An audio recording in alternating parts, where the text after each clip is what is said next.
Debate വിത്ത് സ്മൃതി പരുത്തിക്കാട്. അയ്യപ്പന്റെ സ്വർണം അടിച്ചുമാറ്റി ഉണ്ണികൃഷ്ണൻ പോറ്റി വെറും അവതാരമല്ല. CPM ജില്ലാ കമ്മിറ്റി അംഗത്തിന്റെ വീട്ടിൽ നിത്യം വന്നു പോകാനും താമസിക്കാനും പ്രിവിലേജുള്ള ആളായിരുന്നു. പറഞ്ഞത് ആ നേതാവിന്റെ ബന്ധുക്കൾ തന്നെയാണ്. ഇരുവരും തമ്മിൽ സാമ്പത്തിക ഇടപാടുകൾ നടന്നത് സ്വർണ്ണക്കൊള്ള നടന്നതിന് തൊട്ടു പിന്നാലെയുള്ള വർഷങ്ങളിലാണ്. തന്റെ ഓഫീസിലെ ഫയലുകൾ പത്മകുമാർ നിരന്തരം പരിശോധിച്ചുവെന്ന് പാർട്ടിയുടെ വിശ്വസ്തനായ N വാസുവും മൊഴി നൽകുന്നു. എന്നിട്ടും ആ നേതാവിനെ കൈവിട്ടിട്ടില്ല പാർട്ടി. സ്ഥാനഭംഗത്തിൽ പാർട്ടി സമ്മേളനത്തിൽ നിന്ന് ഇറങ്ങിപ്പോയ പാർട്ടിക്കെതിരെ പരസ്യ പ്രതികരണം നടത്തിയ നേതാവിനെ ശബരിമലയിലെ സ്വർണ്ണക്കൊള്ള പോലൊരു അത്യന്തം ഗൗരവമുള്ള കേസിൽ ജയിലായിട്ടും ചേർത്ത് നിർത്തുന്നത് എന്തുകൊണ്ടാകും? അവധാനതക്കുറവിനെപ്പറ്റി അങ്ങിങ്ങ് കേൾക്കാമെങ്കിലും അസാധാരണമാം വിധം നേതൃത്വം സംരക്ഷണം നൽകുന്നത് എന്തുകൊണ്ടാകും? പാർട്ടി കൂടെയുണ്ടോ എന്നതാണ് ചോദ്യം.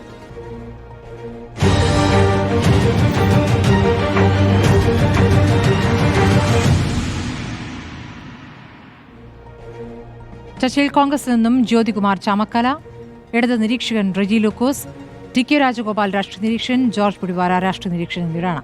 ആദ്യം ഞാൻ റെജി ലൂക്കോസിലേക്ക് പോകുന്നു. ശ്രീ റെജി ലൂക്കോസ്, ജയിലിലാണ് ഇപ്പോൾ പത്മകുമാർ ഉള്ളത്. പത്മകുമാറുമായി ബന്ധപ്പെട്ട് പുതിയ തെളിവുകൾ പുറത്തേക്ക് വന്നുകൊണ്ടിരിക്കുകയാണ്. ഇപ്പോൾ ഏറ്റവും ഒടുവിൽ ഉണ്ണികൃഷ്ണൻ പോറ്റി ആ വീട്ടിലെ നിത്യസന്ദർശകനായിരുന്നു എന്നും ഇരുവരും തമ്മിലുള്ള സാമ്പത്തിക ഇടപാടിന്റെ രേഖകൾ കണ്ടെത്തിയെന്നും SITയുടേതായ വിവരങ്ങൾ പുറത്തേക്ക് വരികയാണ്. പക്ഷെ ഇപ്പോഴും പത്തനംതിട്ട ജില്ലാ കമ്മിറ്റി അംഗമായി പത്മകുമാർ തുടരുകയാണ്. എന്താണതിന് കാരണം? അല്ല, അതൊരു ഒരാള് കുറ്റവാളിയാണെന്ന് ആരോപിക്കപ്പെടണമെന്നുണ്ടെങ്കിൽ കോടതി വിധിക്കണം. ഇപ്പോൾ കുറ്റാരോപിതരാണ്. അത് ബഹുമാനപ്പെട്ട ഗോവിന്ദ മാഷ് പറഞ്ഞു, ഉപ്പ് തിന്നയാൾ വെള്ളം കുടിക്കുമെന്ന് പറഞ്ഞു. ഒരു കാരണവശാലും ഇത്തരക്കാരെ സംരക്ഷിക്കില്ലെന്ന് പറഞ്ഞു. ഉചിതമായ സമയത്ത് ഉചിതമായ തീരുമാനം എടുക്കാനായിട്ട് CPMന് കഴിവുണ്ട്. അതിൽ യാതൊരു സംശയമില്ല.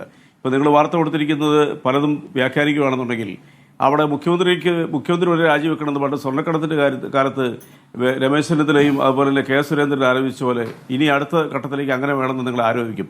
ഇവിടെ ഇടതുപക്ഷ ജനാധിപത്യത്തിലുള്ള സർക്കാർ അല്ലായിരുന്നുവെങ്കിൽ ഈ വിഷയം പുറത്തു പോലും വരത്തില്ലായിരുന്നു. യാതൊരു തർക്കമില്ല കാര്യത്തിൽ. ആ കാര്യം അങ്ങ് പറയുന്നത് ഹൈക്കോടതിയുടെ മേൽനോട്ടം ഉണ്ടെങ്കിലും പുറത്തു വരില്ലായിരുന്നു എന്നാണോ? അല്ല, ഹൈക്കോടതിയുടെ മേൽനോട്ടം ഉണ്ടെങ്കിലും ഇവിടെ ബഹുമാനപ്പെട്ട പ്രതിപക്ഷ നേതാവ് അതുപോലെ തന്നെ BJPയുടെ നേതാക്കന്മാരിൽ ആരോപിച്ചത് എന്താണ്?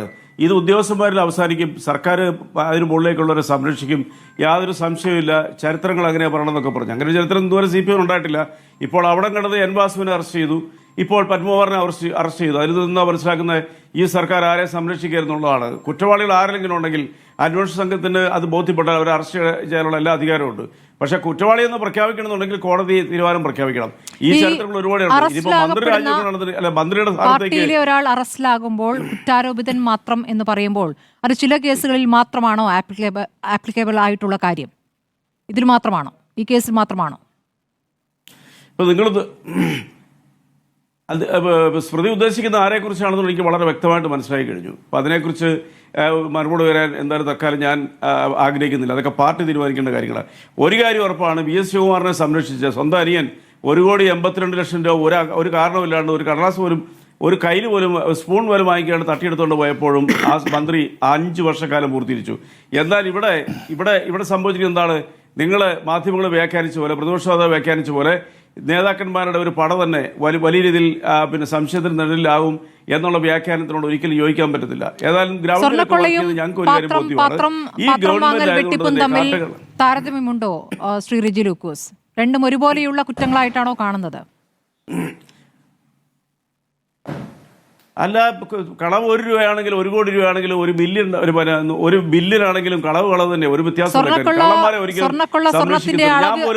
മാത്രമാണോ നിങ്ങൾ വിലയിരുത്തുന്നത്?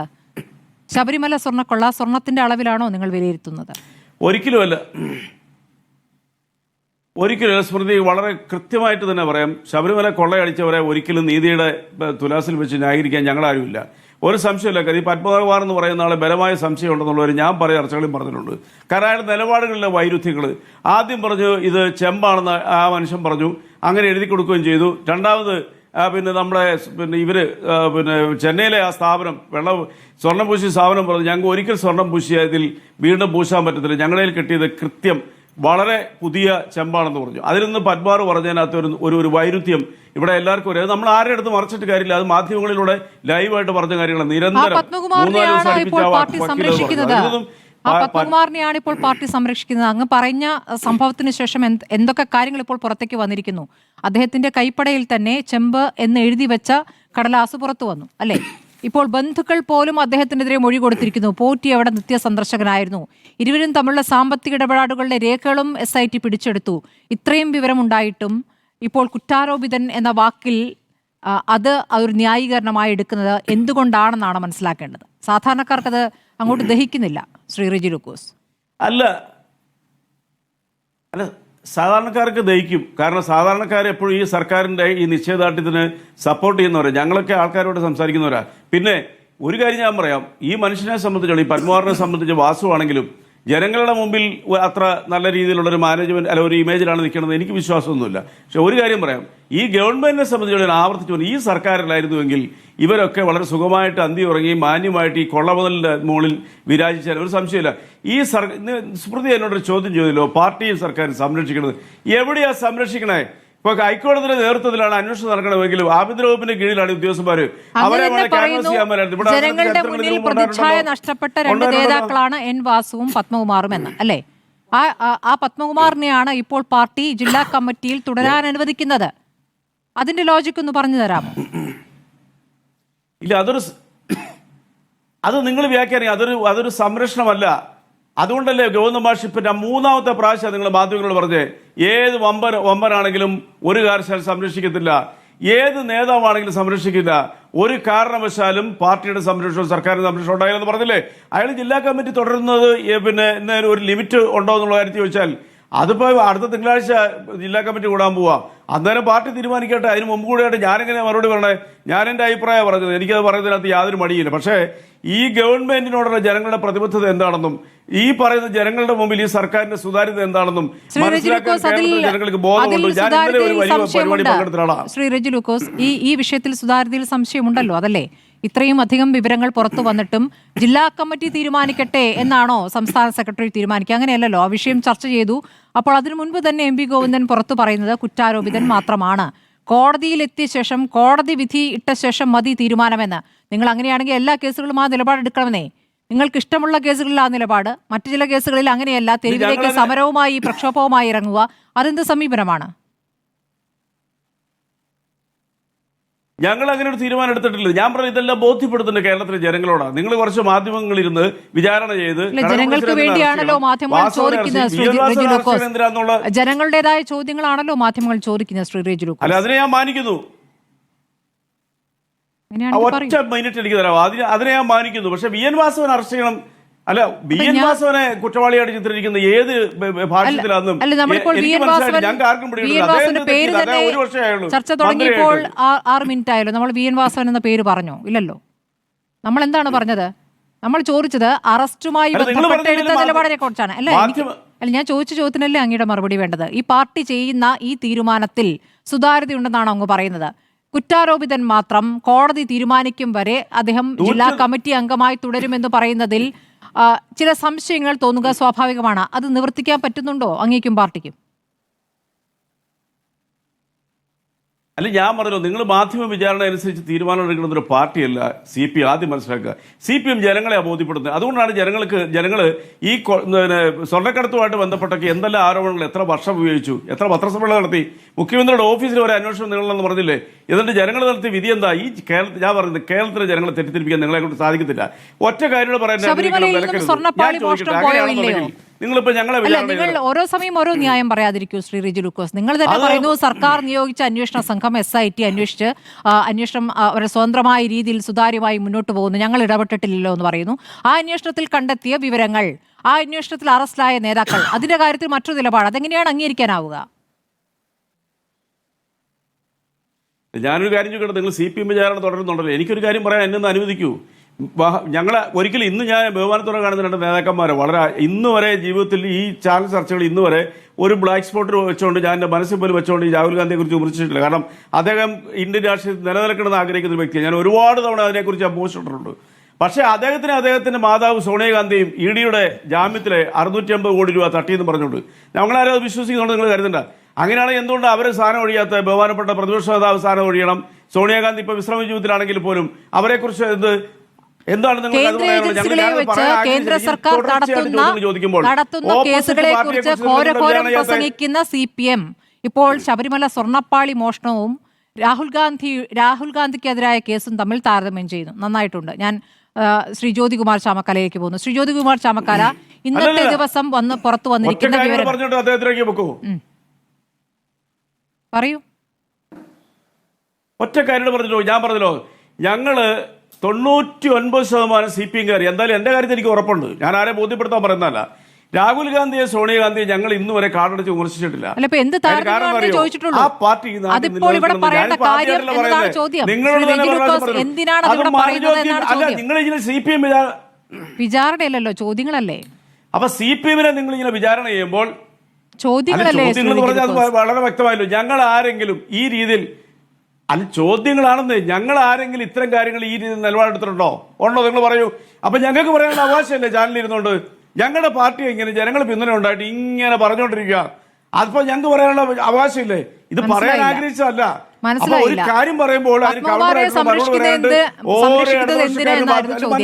പത്മകുമാറിനെ സംരക്ഷിക്കുന്ന എന്തിന് എന്നായിരുന്നു ചോദ്യം. ഞാൻ ജ്യോതികുമാർ ചാമക്കാലയിലേക്ക് പോകുന്നു. ജ്യോതികുമാർ ചാമക്കാല, ഇന്ന് പുറത്തു വന്നിരിക്കുന്ന ഞാൻ ചാമക്കാലയിലേക്ക് പോട്ടെ, അടുത്ത ഘട്ടത്തിലേക്ക് വരാം. ശ്രീ ചാമക്കാല, ഇപ്പോൾ ഇന്ന് പുറത്തു വന്നിരിക്കുന്ന വിവരങ്ങൾ പത്മകുമാറിന്റെ ബന്ധുക്കൾ വരെ മൊഴി കൊടുത്തിരിക്കുന്നു. അവിടെ ഉണ്ണികൃഷ്ണൻ പോറ്റി നിത്യ സന്ദർശകരായിരുന്നു.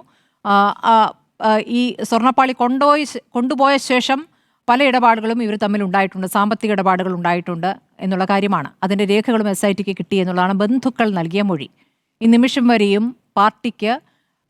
പാർട്ടി ജില്ലാ കമ്മിറ്റി അംഗമായി പത്മകുമാർ തുടരുന്നുണ്ട്. അദ്ദേഹം കുറ്റാരോപിതൻ മാത്രമാണ്. ഇതിലെ അസ്വാഭാവികത നിങ്ങൾ എങ്ങനെയാണ് കാണുന്നത്? നമുക്ക് സ്മൃതി, വളരെ കൗതുകകരമാണ് ഇപ്പോൾ ഇടതുപക്ഷത്തിൻ്റെ നിരീക്ഷകൻ്റെ ഓരോ വാചകങ്ങളും. ഇവിടെ അദ്ദേഹം രാഹുൽ ഗാന്ധിയെയും അതുപോലെ VS ശിവകുമാറിനെയും ഒക്കെയാണ് അദ്ദേഹം ഇതുമായി ചേർത്ത് കൂട്ടിക്കെട്ടുന്നത്. VS ശിവകുമാറിനോ അദ്ദേഹത്തിൻ്റെ കുടുംബത്തിനോ എന്തെങ്കിലും പങ്കുണ്ടെങ്കിൽ കഴിഞ്ഞ 9.5 വർഷമായി ഈ സംസ്ഥാനത്ത് ഭരണത്തിലുള്ളത് ഇടതുപക്ഷ ജനാധിപത്യ മുന്നണി സർക്കാരാണ്. അവിടെ ഭരിക്കുന്നത്, സംസ്ഥാനത്തിൻ്റെ ആഭ്യന്തര വകുപ്പ് കൈകാര്യം ചെയ്യുന്നത് സംസ്ഥാനത്തിൻ്റെ മുഖ്യമന്ത്രി കൂടിയായ പിണറായി വിജയനാണ്. അങ്ങനെ VS ശിവകുമാറിനോ അദ്ദേഹത്തിൻ്റെ സഹോദരനോ ഞാൻ ആ ചൂണ്ടയിൽ കൊത്താൻ ആഗ്രഹിക്കുന്നില്ല. പക്ഷേ ഒന്ന് പറഞ്ഞു പോകാം, ഇതുമായി ബന്ധപ്പെട്ട് അങ്ങനെ എന്തെങ്കിലും നടപടി എടുക്കേണ്ടതുണ്ടെങ്കിൽ അല്ലെങ്കിൽ ആരെങ്കിലും അറസ്റ്റ് ചെയ്യേണ്ടതുണ്ടെങ്കിൽ 9.25 വർഷം സമയം നിങ്ങൾക്ക് ലഭിച്ചിട്ടുണ്ട്. നിങ്ങൾ എന്തുകൊണ്ട് നടപടിയെടുത്തില്ല എന്ന് കൂടി പൊതുസമൂഹത്തോട് വ്യക്തമാക്കണം. രണ്ടാമത്തേത്, ദേശീയ തലത്തിൽ നടക്കുന്ന BJP RSSന്റെ പിന്തുണയോടുള്ള BJP സർക്കാരിൻ്റെ രാഷ്ട്രീയമായ വേട്ടയാടൽ, ആ വേട്ടയാടലിനെ രാഷ്ട്രീയമായി തന്നെ നേരിടുമ്പോൾ അതും CPMന്റെ ജില്ലാ സെക്രട്ടറി ഉൾപ്പെടെയുള്ളവർ പരിപാവനമായ പവിത്രമായ ശബരിമലയുടെ ശ്രീകോവിലിൽ നിന്ന് സ്വർണം അടിച്ചുകൊണ്ടുപോയതും ഒരുപോലെയാണ് കമ്പയർ ചെയ്യേണ്ടത് എന്ന് പറയുന്ന CPMന്റെ പ്രതിനിധിയുടെ പാപ്പരത്വം, രാഷ്ട്രീയ പാപ്പരത്വം, അതിനപ്പുറത്തേക്ക് എനിക്ക് അതിനെക്കുറിച്ച് ഒന്നും പറയാനില്ല. ഇവിടെ ദേശീയ തലത്തിലുള്ള രാഷ്ട്രീയമായ വേട്ടയാടൽ അതങ്ങനെ തന്നെ നിലനിൽക്കുന്നുണ്ട്. അത് വേട്ടയാടാത്ത ഏക നേതാവ് BJP ഇതര നേതാവ് മുഖ്യമന്ത്രി പിണറായി വിജയനാണ് എന്ന കാര്യവും നമുക്കറിയാം. ഇവിടെ PM ശ്രീ പദ്ധതിയുമായി ബന്ധപ്പെട്ട വിവാദം ഉണ്ടായത് എങ്ങനെയാണെന്ന് നമുക്കറിയാം. ഞാൻ അതൊന്നും വിഷയമല്ലാത്തതുകൊണ്ട് അതിലേക്കൊന്നും കടന്നു പോകുന്നില്ല. പക്ഷെ മറ്റൊന്നുണ്ട്, രാഷ്ട്രീയത്തിനെ രാഷ്ട്രീയമായി തന്നെ സംസാരിക്കാം. ഇവിടെ നമ്മുടെ മുമ്പിലുള്ള പ്രശ്നം, കൂടാനുകൂടി അയ്യപ്പ ഭക്തർ വിശ്വസിക്കുന്ന ശബരിമലയിലെ ഈ ഒരു സിനിമാ കഥയിൽ പോലും ഏറ്റവും വലിയ ആക്ഷൻ ത്രില്ലറിലോ ഒരു ക്രൈം ത്രില്ലറിലോ പോലും ഇങ്ങനെ ഉൾപ്പെടുത്തിയിരുന്നെങ്കിൽ ശബരിമല ശ്രീകോവിലിന്റെ കട്ടളപ്പടിയും അതുപോലെ തന്നെ വാതിലുമൊക്കെ ഇളക്കിക്കൊണ്ടുപോയി അതിൽ നിന്ന് സ്വർണം ഊറ്റിയെടുക്കുക, തട്ടിയെടുക്കുക, അതിന്റെ ദ്വാരപാലകരുടെ ശില്പങ്ങൾ കൊണ്ടുപോയി അതിൽ നിന്ന് സ്വർണം ഊറ്റിയെടുക്കുക എന്നൊക്കെ ഏതെങ്കിലും ഒരു സിനിമയിൽ പ്രതിപാദിച്ചിരുന്നെങ്കിൽ പോലും ജനങ്ങൾ വിശ്വസിക്കാത്ത ഒരു സംഭവം, ഒരു ഗതി, ഒരു വസ്തുത, ആ വസ്തുതയെ സംബന്ധിച്ച് യാഥാർത്ഥ്യമായി നമ്മുടെ മുമ്പിൽ നിൽക്കുമ്പോൾ അതിൽ ഇത്രയും വലിയ തട്ടിപ്പ് നടത്തിയതിന് ശേഷവും ഇപ്പോഴും ഇങ്ങനെയൊക്കെ ന്യായീകരിക്കുന്നതിന് അപാര തൊലിക്കെട്ടി വേണമെന്ന കാര്യത്തിൽ തർക്കവും വേണ്ട. ഇനി നോക്കൂ, ഇതിന്റെ രാഷ്ട്രീയം നോക്കൂ. ഇവിടെ ആദ്യം ഇതേ പത്മകുമാർ തന്നെ ഇത്തരത്തിൽ സ്വർണ്ണ തട്ടിപ്പ് നടത്തിയപ്പോൾ ഈ ഉണ്ണികൃഷ്ണൻ പോറ്റിയെ ഉൾപ്പെടെ അങ്ങ് ന്യായീകരിക്കാൻ, കണ്ണുമടച്ച് ന്യായീകരിക്കായിരുന്നു, തുടർച്ചയായി ന്യായീകരിച്ചുകൊണ്ടേയിരുന്നു. CPMന്റെ നിലപാടോ ആദ്യം ഉണ്ണികൃഷ്ണൻ പോറ്റിലേക്ക് എത്തിയപ്പോൾ ഏതോ ഒരു പോറ്റി തട്ടിക്കൊണ്ടുപോയി എന്നാണ്. അതിനുശേഷം ഉദ്യോഗസ്ഥരിലേക്ക് എത്തിയപ്പോൾ അത് ഉദ്യോഗസ്ഥരിലേക്ക് നിർത്താൻ ശ്രമിക്കുന്നു. അതിനുശേഷം വാസുവിലേക്ക് എത്തിയപ്പോൾ അവിടെ നിർത്താൻ ശ്രമിക്കുന്നു. ഇപ്പോൾ പത്മകുമാറിലെത്തുമ്പോൾ അവിടെ നിർത്താൻ ശ്രമിക്കുന്നു. അങ്ങനെയല്ലല്ലോ. ഈ ഉണ്ണികൃഷ്ണൻ പോറ്റി എവിടെ നിന്ന് പൊട്ടിമുളച്ച് വീണു? അദ്ദേഹത്തിൻ്റെ പിന്നിൽ ആരാണ്? അദ്ദേഹത്തെ ആരാണ് ഈ പത്മകുമാറിന് പരിചയപ്പെടുത്തി കൊടുത്തത്? അതിൻ്റെ പിന്നിൽ ആരൊക്കെയാണ് ഉള്ളത്? എന്താണ് കടകംപള്ളി സുരേന്ദ്രനും ഈ ഉണ്ണികൃഷ്ണൻ പോറ്റിയും തമ്മിലുള്ള ബന്ധം? ആ ബന്ധത്തിൻ്റെ ദൃഢത എത്രത്തോളം ഉണ്ട്? അപ്പോൾ ഒരുപാട് ചോദ്യങ്ങൾ ഓരോ സ്റ്റെപ്പും മുന്നോട്ട് പോയിക്കൊണ്ടിരിക്കുമ്പോൾ ഇവിടെ അദ്ദേഹം പറയുന്നത് അദ്ദേഹം പറഞ്ഞ വാചകത ഏത് വമ്പനാണെങ്കിലും സംരക്ഷിക്കില്ല. നിങ്ങൾ സംരക്ഷിച്ചാലും ഒരു പുല്ലുമില്ലെന്നേ, ഒരു ചുക്കുമില്ലെന്നേ. കാരണം ഇവിടെ ഇത് ഹൈക്കോടതി എപ്പോഴാണ് ഇത് പുറത്തു വന്നത്? ഇവിടെ ഹൈക്കോടതി നിയോഗിച്ചിട്ടുള്ള സ്പെഷ്യൽ കമ്മീഷണർ, ആ സ്പെഷ്യൽ കമ്മീഷണർ അറിയാതെ വീണ്ടും രണ്ടാം വട്ടവും ഇത്തരത്തിൽ ഈ ദ്വാരപാലകരുടെ ശില്പം പുറത്തു പോകുന്നു കണ്ടപ്പോൾ, അദ്ദേഹം അറിയാതെ അത് കൊണ്ടുപോകുന്നു കണ്ടപ്പോൾ അദ്ദേഹം ഹൈക്കോടതി റിപ്പോർട്ട് ചെയ്തതിന്റെ അടിസ്ഥാനത്തിൽ ഹൈക്കോടതിയുടെ ഇടപെടലിനെ തുടർന്ന് നടത്തിയിട്ടുള്ള ഒരു അന്വേഷണം, ആ അന്വേഷണത്തിലാണല്ലോ കേരളം അല്ലെങ്കിൽ അയ്യപ്പ ഭക്തന്മാർ മുഴുവൻ, ആഗോളതലത്തിലുള്ള അയ്യപ്പ ഭക്തന്മാർ മുഴുവൻ ഞെട്ടുന്ന രീതിയിലുള്ള ഈ തീവെട്ടിക്കൊള്ള പുറത്തു വന്നത്. ആ തീവെട്ടിക്കൊള്ള പുറത്തു വന്നപ്പോൾ ഹൈക്കോടതി കൃത്യമായ ഇടപെടൽ നടത്തി. ഹൈക്കോടതി തന്നെ പറഞ്ഞു, വളരെ കൃത്യതയാർന്ന അന്വേഷണ ഉദ്യോഗസ്ഥരെ അവരുടെ നിയന്ത്രണത്തിൽ നോക്കൂ. കോടതിയിൽ ഈ വിവരം വരുമ്പോൾ പോലും, ഈ കേസ് വരുമ്പോൾ പോലും, കോടതിയിൽ പോലും ദേവസ്വം ബോർഡിന്റെ അഭിഭാഷകനെ പോലും ആ ഹാളിൽ നിർത്താതെ അദ്ദേഹത്തെ പോലും മാറ്റി നിർത്തിയിട്ടാണ് നേരിട്ട് ഈ ഉദ്യോഗസ്ഥരോട് കോടതി വ്യവഹാരത്തിൽ ഇടപെടുന്നത്. അപ്പോൾ ആ രീതിയിൽ ഗൗരവത്തോടുകൂടി കോടതിയുടെ ഇടപെടലിന്റെ ഭാഗമായി ഒന്നിനു പുറകെ ഒന്നായി നേതാക്കന്മാർ പിടിക്കപ്പെടുമ്പോഴും ഞങ്ങൾ ആരെയും സംരക്ഷിക്കില്ല, ഏത് വമ്പനായാലും സംരക്ഷിക്കില്ല എന്ന് പറയുന്നത് നിങ്ങൾ സംരക്ഷിക്കുന്നേ. നിങ്ങൾ സംരക്ഷിച്ചാൽ എന്താ? നിങ്ങളിപ്പോൾ സംരക്ഷിച്ചുകൊണ്ടിരിക്കുകയല്ലേ. നിങ്ങൾ ഇതിനകത്ത് എന്തെങ്കിലും നിങ്ങളുടെ ഭാഗത്ത് നിന്ന് എന്തെങ്കിലും ന്യായീകരണം ഉണ്ടെങ്കിൽ നിങ്ങൾ ആദ്യം ചെയ്യേണ്ടത് എന്താ? നിങ്ങൾ ആദ്യം ചെയ്യേണ്ടത് പത്മകുമാറിനെതിരെ സംഘടനാപരമായ നടപടിയെടുക്കണം. വാസുവിനെതിരെ നടപടിയെടുക്കണം. വാസു ചെറിയ മീനല്ലോ. വാസു CPM-ന്റെ പഞ്ചായത്ത് പ്രസിഡന്റ് ആയിരുന്നയാൾ, ഒരു മന്ത്രിയുടെ പ്രൈവറ്റ് സെക്രട്ടറിയായി തുടർച്ചയായിരുന്നയാൾ, വാസുവിനെ 2 തവണ ദേവസ്വം കമ്മീഷണറാക്കി വെച്ചിരുന്നയാൾ, അദ്ദേഹത്തെ പിന്നീട് നേരിട്ട് ദേവസ്വം ബോർഡ് പ്രസിഡന്റാക്കിയയാൾ, അതിനുശേഷം ഇപ്പോൾ വന്നിരിക്കുന്ന പത്മകുമാർ CPM-ന്റെ ജില്ലാ സെക്രട്ടറി ആണല്ലോ. നിങ്ങളുടെ നിലപാടുകൾ നേരത്തെ എന്തിനാ ഞങ്ങളുടെയൊക്കെ കാര്യം വിടൂ, പ്രതിപക്ഷത്തുള്ള നേതാക്കന്മാരെയോ അല്ലെങ്കിൽ ഞങ്ങൾ ഭരണത്തിലേക്ക് വിടൂ. നിങ്ങൾ EP ജയരാജന് കൊടുത്ത നീതിയെങ്കിലും നിങ്ങൾ പത്മകുമാറിനോട് നീതി കാണിക്കണ്ടേ? EP രാജന് ഒരു നീതിയും പത്മകുമാറിന് മറ്റൊരു നീതിയും ശരിയാണോ?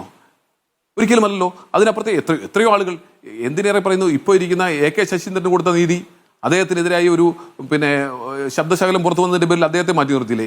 എന്തുകൊണ്ടാണ് നിങ്ങൾ പത്മകുമാറിനെ സംരക്ഷിക്കുന്നത്? അതിനാണ് ഉത്തരം വേണ്ടത്. അതിന്റെ ഉത്തരം എന്ന് പറയുന്നത് CPM-ന്റെ വമ്പന്മാർ, ഇതിലും വലിയ ആളുകൾ ഈ തട്ടിപ്പിന്റെ പിന്നിൽ ഉണ്ട്. ഉണ്ണികൃഷ്ണൻ പോറ്റിക്ക് പിന്നിൽ ഒളിഞ്ഞിരിക്കുന്നുണ്ട്. അവർ പുറത്തു വരും എന്നുള്ളത് കൊണ്ടാണ് നിങ്ങൾ ഇങ്ങനെ മുന്നോട്ട് പോയിക്കൊണ്ടിരിക്കുന്നത്. അപ്പൊ ഞങ്ങളെ സംബന്ധിച്ച് നിങ്ങൾ എന്തിനാ ഞങ്ങളുടെ മേക്കിട്ട് കയറാൻ വരുന്നത്? നിങ്ങൾ എന്തിനാ പ്രതിപക്ഷത്തിന്റെ മേക്കിട്ട് കയറാൻ വരുന്നത്? നോക്കൂ, ഇത്രയും അയ്യപ്പ ഭക്തന്മാരെ സംബന്ധിച്ച് ഈ ആഗോളതലത്തിലുള്ള നിങ്ങൾ അയ്യപ്പ ഭക്തന്മാരുടെ സംഗമമൊക്കെ നടത്തിയല്ലോ. സ്മൃതി ഒന്ന് ആലോചിച്ച് നോക്കൂ, എപ്പോഴായിരുന്നു ഇതൊക്കെ നടത്തിയിട്ടുള്ളത്? ഇവിടെ സുപ്രീം കോടതിയുടെ വിവാദമായ ആ വിധി വന്നതിന് ശേഷം അവിടെ എന്താ പറയുന്നത്, ഇവർ സംഗമമൊക്കെ നടത്തി, സ്ത്രീ പ്രവേശം ഉറപ്പുവരുത്തി, അതിനുശേഷം പുതിയ ടീമിനെയൊക്കെ ഉണ്ടാക്കി മുന്നോട്ട് പോയി. അതിൻ്റെ ആ സാഹചര്യങ്ങൾ നിലനിൽക്കുമ്പോഴാണ് 2 മാസത്തിനുള്ളിലാണ് ഇത്തരത്തിൽ ആദ്യത്തെ തവണ ഉണ്ടാകുന്നത്. ഇപ്പോൾ ഏറ്റവും അവസാനം 2025-ലും ഇത് തന്നെ നടന്നിരിക്കുന്നു. അപ്പോൾ നോക്കൂ, ദേവസ്വം മാനുവലോട് ഒരുപാട് ചോദ്യങ്ങൾക്ക് ഉത്തരം കിട്ടേണ്ടതുണ്ട്. അതിനൊന്നും ഉത്തരം കിട്ടുന്നില്ല.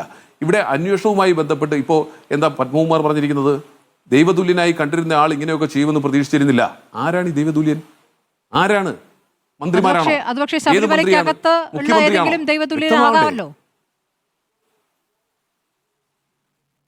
ശബരിമലയ്ക്ക് മാത്രമേ ഉള്ളോ ബന്ധം? ദേവസ്വം ബോർഡ് എന്ന് പറയുമ്പോൾ സർക്കാരിന്റെ നോമിനികളാണോ ദേവസ്വം ബോർഡ്?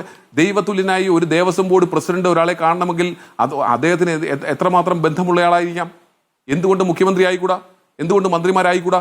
അപ്പോ അവിടെയൊക്കെയുള്ള ചോദ്യങ്ങൾക്ക് ഉത്തരം, ഇവിടെ ഇച്ഛാശക്തി ഉണ്ടായിരുന്നെങ്കിൽ, CPM-ന് ഇച്ഛാശക്തി ഉണ്ടായിരുന്നെങ്കിൽ ഇതിനോടകം നടപടിയെടുക്കുമായിരുന്നല്ലോ. എപ്പോഴാണ് ഇത്തരത്തിൽ കോടതി വിധി വന്നാൽ മാത്രമേ നടപടിയെടുക്കേണ്ടതുള്ളൂ എന്ന തീരുമാനം വന്നത്? ഇതിനു മുമ്പ് നമ്മൾ കണ്ടിട്ടുള്ളത് M. മുകേഷിന്റെ കാര്യത്തിലാണ്. അതിനുശേഷം വന്നിട്ടുള്ളത് ഇപ്പോഴാണ് പത്മകുമാറിന്റെ കാര്യത്തിലാണ്. എന്താണ് നിങ്ങൾക്ക് ഈ പത്മകുമാർ, അതും വിശ്വാസവുമായി ബന്ധപ്പെട്ട, നിങ്ങൾ ആഗോള അയ്യപ്പ സംഗമമൊക്കെ നടത്തിയിട്ട് നിൽക്കുകയല്ലേ?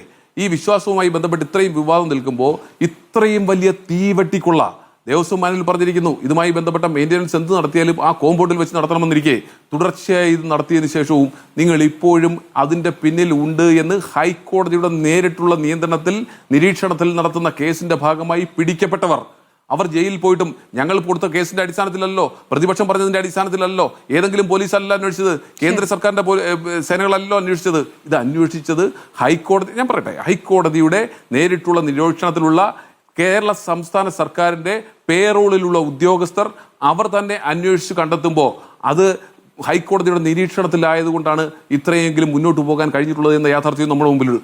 അങ്ങനെ അറസ്റ്റ് ചെയ്യപ്പെട്ടവരെ ഇനി അവർ ഇതുമായി ബന്ധപ്പെട്ട എന്താണ് ഹൈക്കോടതി എന്തെല്ലാം കമന്റ്സ് ആണ് പലപ്പോഴും നടത്തിയിട്ടുള്ളത് നമുക്കറിയാം. പക്ഷേ ഇവിടെ ഇങ്ങനെ അറസ്റ്റ് ചെയ്തിട്ടും ഹൈക്കോടതി നേരിട്ട് നിയന്ത്രിക്കുന്ന ഒരു കേസിൽ ഇങ്ങനെ അറസ്റ്റ് ചെയ്ത് രേഖപ്പെടുത്തിയിട്ടും അവർക്കെതിരെ നടപടി ഉണ്ടാകുന്നില്ല എന്ന് പറയുമ്പോൾ ഈ നമുക്കറിയാം കൊടിസുനി ഉൾപ്പെടെയുള്ള കൃമാണി മനോജ് ഉൾപ്പെടെയുള്ളവർ പല കൊലപാതക കേസുകളിലും അവർ ജയിലിൽ പോയപ്പോൾ അവരെ സംരക്ഷിക്കാൻ ശ്രമിച്ചതുപോലെ ഇവിടെ അയ്യപ്പനെയും അയ്യപ്പൻ്റെ ചുറ്റുമുള്ള ശ്രീകോവിലുമായി ബന്ധപ്പെട്ട് കോടാനുകോടിയുടെ സ്വർണം, അത് സ്വർണത്തിന്റെ വില മാത്രമല്ല താങ്കൾ സൂചിപ്പിച്ചതുപോലെ അതിനപ്പുറത്തേക്ക് നമ്മളിലുള്ളൊരു വിശ്വാസം, അവിടെ പവിത്രത, പരിഭാവനത, അത് മുഴുവൻ തച്ചു തകർത്തുകൊണ്ട് എന്തുമാകാം. ഇതുപോലെയുള്ള സഖാക്കന്മാർക്ക് എന്ത് വിശ്വാസ്യതയാണെന്നേ.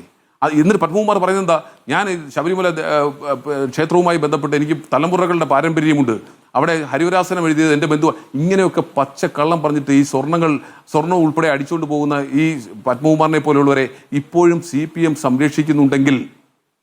സംരക്ഷിക്കുന്നുണ്ടെങ്കിൽ ഈ ലോകത്തുള്ള അയ്യപ്പ ഭക്തരെ സംബന്ധിച്ച് അതൊരിക്കലും ക്ഷമിക്കാവതല്ല എന്ന് മാത്രമേ എനിക്ക് ഈ അവസരത്തിൽ പറയാനുള്ളൂ. ശരി, ഞാൻ ശ്രീ ജോർജ് പൊടിപ്പാറയിലേക്ക് പോകുന്നു. ശ്രീ ജോർജ് പൊടിപ്പാറ, ഇതിപ്പോൾ സാങ്കേതികമായി പറയുകയാണെങ്കിൽ കുറ്റാരോപിതൻ മാത്രമാണ്, അങ്ങനെയാണല്ലോ പാർട്ടി സെക്രട്ടറി പറഞ്ഞത്. കുറ്റാരോപിതനാണ്, കോടതി തീരുമാനിക്കും വരെ കുറ്റാരോപിതൻ മാത്രമാണ് പത്മകുമാർ. അതവിടെ നിൽക്കുന്നു. സംസ്ഥാന സെക്രട്ടേറിയറ്റ് ചേർന്നു. സംസ്ഥാന സെക്രട്ടേറിയറ്റിലും ഇപ്പോൾ നടപടി വേണ്ടതില്ല എന്ന് തീരുമാനിക്കുന്നു. ജില്ലാ സെക്രട്ടേറിയറ്റ് ഇതാ ചൊവ്വാഴ്ച ചേരാനിരിക്കുന്നു.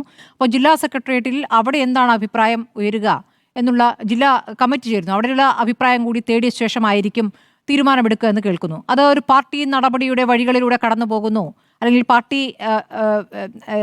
പാർട്ടി ചിട്ടവട്ടങ്ങളിലൂടെ കടന്നു പോകുന്നു എന്ന രൂപത്തിലാണോ അതിനെ കാണേണ്ടത്? ശ്രീ ജോർജ് പൊടിപ്പാറ.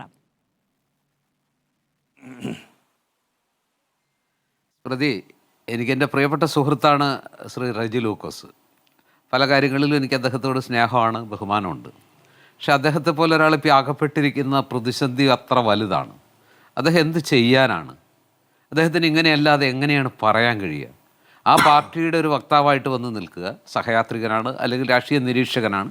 പക്ഷേ ഇടതുപക്ഷത്തിന് വേണ്ടി, CPM വേണ്ടി വാദിക്കാൻ വന്ന് നിൽക്കുമ്പോൾ, പ്രത്യേകിച്ച് ശബരിമല പോലെ ഇത്രയും എന്താ പറയുക വൈകാരികമായ അതുപോലെ തന്നെ സങ്കീർണമായൊരു വിഷയത്തിൽ പ്രതികരിക്കുമ്പോൾ, പ്രത്യേകിച്ച് പത്മകുമാറിനെ പോലെ CPM ഒരു മുൻ ജില്ലാ സെക്രട്ടറി, അതുപോലെ തന്നെ ദേവസ്വം ബോർഡ് പ്രസിഡൻറ്റ്, സെക്രട്ടേറിയറ്റ് അംഗം, ഇങ്ങനെ ഒരുപാട് നിലകളിൽ പ്രവർത്തിച്ച് പാർട്ടിയുടെ വലിയ സ്ഥാനമാനങ്ങൾ വഹിച്ച ഒരു വ്യക്തിയെ ഇപ്പോൾ അദ്ദേഹം പറയുന്നത് അദ്ദേഹത്തെ അറസ്റ്റ് ചെയ്തിരിക്കുന്നു.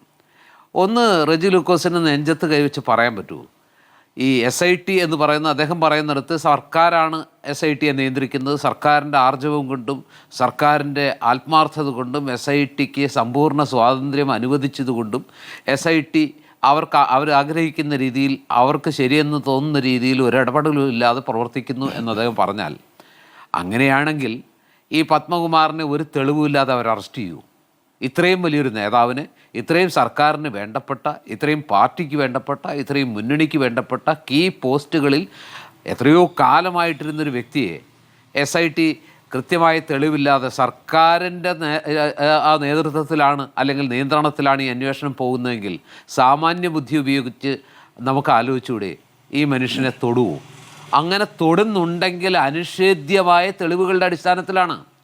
പത്മകുമാർ അകപ്പെട്ടിരിക്കുന്നത് ശരിക്കും ആ വാക്കിന് അദ്ദേഹത്തിൻ്റെ പേരിൽ തന്നെ ഉള്ളതുപോലെ വല്ലാത്തൊരു പത്മവ്യൂഹത്തിലാണ്. അദ്ദേഹത്തിനെതിരെ എനിക്ക് തോന്നുന്നു വാസുവൊക്കെ കൃത്യമായ തെളിവുകൾ, അദ്ദേഹത്തിൻ്റെ ഇൻവോൾവ്മെൻറ്റ് തെളിയിക്കുന്ന അല്ലെങ്കിൽ അതിന് ബലം പകരുന്ന മൊഴികൾ കൊടുത്തിട്ടുണ്ട്. അദ്ദേഹത്തിൻ്റെ PA ആയിരുന്ന സുധീഷ് കുമാർ കൊടുത്തിട്ടുണ്ടാകാം, മുരാരി ബാബു കൊടുത്തിട്ടുണ്ടാകാം. അറസ്റ്റിലായ എല്ലാവരും കൊടുത്ത മൊഴികളിൽ ഇപ്പോൾ SIT ഇന്ന് വെളിപ്പെടുത്തിയതായി സൂചിപ്പിക്കുന്നതായിട്ട് നമ്മൾ കാണപ്പെടുന്ന ഏറ്റവും പ്രധാനപ്പെട്ട തലക്കെട്ട് എന്താ? അതായത് ഉണ്ണികൃഷ്ണൻ പോറ്റിയുമായി ശ്രീ പത്മകുമാറിന് സാമ്പത്തിക ഇടപാടുകളുണ്ടായിരുന്നു. 2019 ശേഷം 2021, 22 വർഷങ്ങളിലാണ് അവർ തമ്മിലുള്ള ഇടപാടുകൾ പ്രധാനമായും നടന്നിരിക്കുന്നത്. ശ്രീ ജോർജ് പൊടിപ്പാറ, ഉണ്ണികൃഷ്ണൻ പോറ്റി അറസ്റ്റിലായ സമയത്ത് പത്മകുമാറിന്റെ പ്രതികരണത്തിൽ പോറ്റി അറിയില്ല എന്നാണ് കേട്ടോ പറഞ്ഞിട്ടുള്ളത്. അതെ, ഒന്ന് ആലോചിച്ച് നോക്കണം. ഇപ്പോൾ അദ്ദേഹത്തിൻ്റെ ബന്ധുക്കൾ പോലും പറയുന്നത് എന്താണ്? പോറ്റി ഈ പത്മകുമാറിൻ്റെ വീട്ടിലെ നിത്യസന്ദർശകനായിരുന്നു. അങ്ങനെ നിത്യസന്ദർശകനായിരുന്നു എന്ന് പറഞ്ഞാൽ സന്ദർശനം വെറുതെ ആവില്ലല്ലോ. വെറുതെ വന്ന് ഒരു ചായ കുടിച്ച് കുശലം പറഞ്ഞ് പിരിയാനൊന്നുമല്ല. അതായത് ഒരു ദേവസ്വം ബോർഡ് പ്രസിഡൻറ്റും അവതാരം എന്ന വിശേഷണത്തിന് എന്തുകൊണ്ട് യോഗ്യനായ ഉണ്ണികൃഷ്ണൻ പോറ്റിയും നിരന്തരമായി ഈ പത്മകുമാർ എന്ന് പറയുന്ന പ്രധാനപ്പെട്ട ആ ദേവസ്വം ബോർഡ് പ്രസിഡൻറ്റിൻ്റെ വസതിയിൽ വെച്ച് അല്ലെങ്കിൽ അതുപോലുള്ള സ്ഥലങ്ങളിൽ വെച്ച് നിരന്തരം കൂടിക്കാഴ്ച നടത്തുന്നുവെങ്കിൽ ആ കൂടിക്കാഴ്ച വളരെ വിശുദ്ധമായ നിഷ്കളങ്കമായ കൂടിക്കാഴ്ചകളാണെന്ന് കരുതണമെന്നുണ്ടെങ്കിൽ നമ്മൾ അത്രയേറെ എന്താ പറയുക നിഷ്കളങ്കരായിരിക്കണം. ഇത് തീർച്ചയായിട്ടും ഇപ്പോൾ പുറത്തു വന്നിരിക്കുന്ന കാര്യങ്ങളുമായി കൂട്ടിച്ചേർത്ത് വായിക്കുമ്പോൾ നമുക്ക് കൃത്യമായി മനസ്സിലാകുന്നു ഈ ഉണ്ണികൃഷ്ണൻ പോറ്റി എന്ന അവതാരത്തെ ശബരിമലയിൽ അരിയിട്ട് വാഴിച്ചത് തീർച്ചയായിട്ടും പത്മകുമാറാണ്. പത്മകുമാർ അങ്ങനെ വാഴിച്ചിരുന്നില്ലെങ്കിൽ ഉണ്ണികൃഷ്ണൻ പോറ്റി എന്ന ഈ അവതാരത്തിന് അദ്ദേഹം ശബരിമലയിൽ കാട്ടിക്കൂട്ടിയ കാര്യങ്ങളൊന്നും ചെയ്യാൻ കഴിയുമായിരുന്നില്ല. അപ്പം നമ്മുടെ ഉദ്യോഗസ്ഥന്മാർക്ക് പലർക്കും ഒരു ബലഹീനതയുണ്ട്. അതായത് അവരുടെ മുകളിലിരിക്കുന്ന ആളുകൾ മനസ്സിൽ കണ്ടാൽ ഇവർ മരത്തിൽ കാണും. അവരുടെ മനസ്സിലിരിപ്പറിഞ്ഞ് ഇവരതിനു മുമ്പേ തന്നെ, അതായത് ഇരിക്കാൻ പറഞ്ഞാൽ മുട്ടിൽ എഴഞ്ഞു കൊടുക്കുന്ന സ്വഭാവം. അതായത് പത്മകുമാർ സാറിൻ്റെ ഉള്ളിൽ ഉണ്ണികൃഷ്ണൻ പോറ്റിയോട് ഒരു പ്രത്യേക വാത്സല്യമുണ്ട്. ഉണ്ണികൃഷ്ണൻ പോറ്റിക്ക് വേണ്ടതെല്ലാം നമ്മൾ ചെയ്തു കൊടുക്കുന്നതാണ് അദ്ദേഹത്തിൻ്റെ ആഗ്രഹമെങ്കിൽ ആ ആഗ്രഹം അദ്ദേഹം ആഗ്രഹിക്കുന്നതിനേക്കാൾ നേരത്തെ അതിനേക്കാൾ കൂടിയ അളവിൽ നിറവേറ്റി കൊടുക്കുന്ന വലിയ ഉത്തരവാദിത്തം അല്ലെങ്കിൽ വലിയ മഹാമനസ്കതയാണ് പല ഉദ്യോഗസ്ഥന്മാരുടെയും ഭാഗത്തുനിന്നുണ്ടായത്. അദ്ദേഹത്തിൻ്റെ PA യുടെ ഭാഗത്തുനിന്ന് അങ്ങനെ പലരുടെയും ഭാഗത്തുനിന്നുണ്ട്. ഇതിനകത്ത് പത്മകുമാർ ഒരു കാരണവശാലും ഒരു നിരപരാധിയാണെന്ന് ഞാൻ വിശ്വസിക്കുന്നില്ല. SIT അദ്ദേഹത്തെ അറസ്റ്റ് ചെയ്തിട്ടുണ്ടെങ്കിൽ അനിഷേധ്യമായ തെളിവുകൾ ഉണ്ടായിട്ടുണ്ടാവും. ഇനി പത്മകുമാറിനെ കുറിച്ച് എനിക്ക് തോന്നുന്നത് പത്മകുമാർ അങ്ങനെ മുങ്ങുമ്പോൾ ഒറ്റയടിക്ക് തനിയെ മുങ്ങുന്ന ഒരാളാണെന്ന് ഞാൻ കരുതുന്നില്ല. അദ്ദേഹത്തിൻ്റെ പലപ്പോഴുള്ള അദ്ദേഹത്തിൻ്റെ വാക്കുകളിൽ കിട്ടുന്ന സൂചന എന്നെ അങ്ങ് മുക്കാൻ നോക്കിയാൽ ഞാൻ ചിലരെയും കൊണ്ടേ മുങ്ങൂ. അങ്ങനെ പുള്ളിയെ മുക്കാൻ ശ്രമിക്കുമ്പോൾ അദ്ദേഹം മുക്കാൻ നോക്കുന്ന ആളുകൾ ആരായിരിക്കും എന്നതാണ് ഇനി ഈ കഥയിലെ അല്ലെങ്കിൽ ഈ സംഭവത്തിലെ ഏറ്റവും പ്രധാനപ്പെട്ട ഉത്കണ്ഠയും ആകാംക്ഷയും. അതിൽ പത്മകുമാറിനെ സംരക്ഷിക്കുമ്പോൾ മറ്റു പാർട്ടിക്കാരനായ എൻ വാസുവിന്റെ മൊഴികളും പത്മകുമാറിനെതിരാണെന്നുള്ളതാണ്. തൻ്റെ ഓഫീസിലെത്തി തൻ്റെ ഫയലുകളിൽ ഇടപെടുന്നു എന്നതടക്കമുള്ള കാര്യങ്ങൾ വാസുവിന്റെ മൊഴിയായി വന്നിട്ടുണ്ട്. ശ്രീ TK രാജഗോപാൽ, ഇപ്പോൾ പത്മകുമാറിന്റെ വീട്ടിൽ 12 മണിക്കൂർ SIT സംഘം നടത്തിയ പരിശോധനയിൽ പല രേഖകളും കണ്ടെത്തിയെന്നുള്ളതാണ്. അവിടെ ഉണ്ണികൃഷ്ണൻ പോറ്റി ഇടയ്ക്കിടെ വരാറുണ്ടായിരുന്നു, താമസിക്കാറുണ്ടായിരുന്നു എന്ന മൊഴി നൽകിയിരിക്കുന്ന ബന്ധുക്കൾ തന്നെയാണെന്നുള്ള വിവരമാണ്. അതോടൊപ്പം ഇവർ രണ്ടുപേരും ചേർന്ന് എന്തൊക്കെയോ വ്യാപാര സ്ഥാപനങ്ങൾ വാങ്ങിയെന്നടക്കമുള്ള കാര്യങ്ങളൊക്കെയാണ് ഇപ്പോൾ പുറത്തു വരുന്നത്. അപ്പോൾ ഈ അവിശുദ്ധ ബന്ധം തെളിഞ്ഞിട്ടും അല്ലെങ്കിൽ അതിൻ്റെ വിവരങ്ങൾ പുറത്തു വന്നിട്ടും നമ്മൾ ഇന്നലെ ചർച്ച ചെയ്തതാണ്, അതിൻ്റെ തുടർച്ചയാണ്. ഇന്നും ജില്ലാ കമ്മിറ്റി അംഗമായി, പത്തനംതിട്ട ജില്ലാ കമ്മിറ്റി അംഗമായി പത്മകുമാർ തുടരുന്നത് അതിലൊരു അസ്വാഭാവികത തോന്നില്ലേ?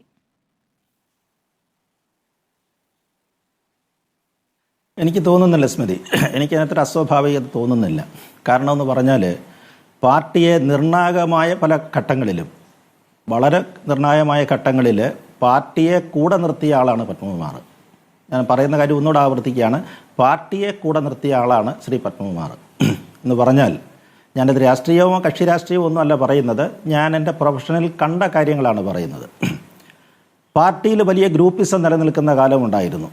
അതൊരു സത്യമാണ്, ആരും നിഷേധിച്ചാൽ അങ്ങനെ സത്യമാണ്. ഓരോ ജില്ലാ കമ്മിറ്റികൾ പിടിച്ചെടുക്കുന്നതിനുള്ള ശക്തമായ ഗ്രൂപ്പിസം നിലനിന്നിരുന്നു. ആ സമയത്ത് ഏറ്റവും ഒടുവിൽ VS പക്ഷത്ത് നിന്ന് മറിഞ്ഞ 2 ജില്ലാ കമ്മിറ്റികളാണ് ഇടുക്കിയും പത്തനംതിട്ടയും. വളരെ ശക്തമായിട്ട് VS അച്യുതാനന്ദനോടൊപ്പം ഉറച്ചു നിന്ന 2 ജില്ലാ കമ്മിറ്റികളായിരുന്നു അത്. അതിൻ്റെ നേതാക്കന്മാരുടെ ചരിത്രവും അങ്ങനെ തന്നെയാണ്. ആദ്യം ഇടുക്കിയാണ് മറിയുന്നത്, ഇടുക്കി ജില്ലാ കമ്മിറ്റിയാണ് മറിയുന്നത്. നമുക്കറിയാം എന്തുകൊണ്ടാണെന്നുള്ളത്. VS അച്യുതാനന്ദൻ 3 പൂച്ചകളെ, 3 പൂച്ച എന്ന് പറഞ്ഞു കഴിഞ്ഞാൽ അദ്ദേഹത്തിൻ്റെ പ്രയോഗമാണ്. 3 പൂച്ച എന്ന് പറഞ്ഞു കഴിഞ്ഞാൽ 2 പേര് IAS-കാരായിരുന്നു കേട്ടോ. 2 IAS-കാരെ 1 IPS-കാരനെയുമാണ് അദ്ദേഹം അങ്ങോട്ട് അയച്ചത്, മൂന്നാറൊക്കെ വെടിപ്പാക്കാൻ വേണ്ടി. വളരെ നല്ല നിലയിലായിരുന്നു. ഒരുപാട് കയ്യേറ്റങ്ങളൊക്കെ അവിടെ ഉണ്ടായിരുന്നു, അതൊക്കെ ശരിയാണ്. പക്ഷേ ഈ പൂച്ചകളുടെ പ്രവർത്തനത്തിനകത്ത് ചിലർക്ക് ചില പ്രശ്നങ്ങളൊക്കെ ഉണ്ടായി. അത് ചില പാർട്ടി ഓഫീസ് വരെ കുഴപ്പത്തിലായി. ചില പാർട്ടി ഓഫീസുകൾ പോലും പട്ടയമില്ലാത്ത ഭൂമിയിലാണെന്ന് കണ്ടെത്തുകയും അതേ തുടർന്ന് ഇവിടെ വലിയ ഇഷ്യൂ ഉണ്ടായി. പിന്നെ അതിനപ്പുറവുമായിട്ട് രാമക്കൽമേട്ടിൽ വൈദ്യുതി കാറ്റാടിപ്പാടം ഉണ്ടായിരുന്നു. ആ കാറ്റാടിപ്പാടത്ത് ചില പേരുകളൊക്കെ വന്നുപോയി. ചില ആളുകളുടെയൊക്കെ പേരുകൾ, അവർക്കവിടെയൊക്കെ പട്ടയമുണ്ട്, ടവറുണ്ട്. അതേപോലെ ചില സിനിമാ നടന്മാരുടെയൊക്കെ പേര് വന്നതിനെ തുടർന്ന് പക്ഷം അങ്ങ് തിരികുകയാണ്. അവിടെ ഉണ്ടായിരുന്ന VS പക്ഷത്തിനുണ്ടായിരുന്ന മേൽക്കൈ അവിടെ നഷ്ടപ്പെടുകയാണ്. അതിനെക്കുറിച്ചൊക്കെ വലിയ വിവാദങ്ങളും ആക്ഷേപങ്ങളും ഒക്കെ ഉണ്ടായി. ആ സമയത്തൊക്കെ ഞാൻ കോട്ടയത്ത് ജോലി ചെയ്യുന്ന സമയത്താണ്.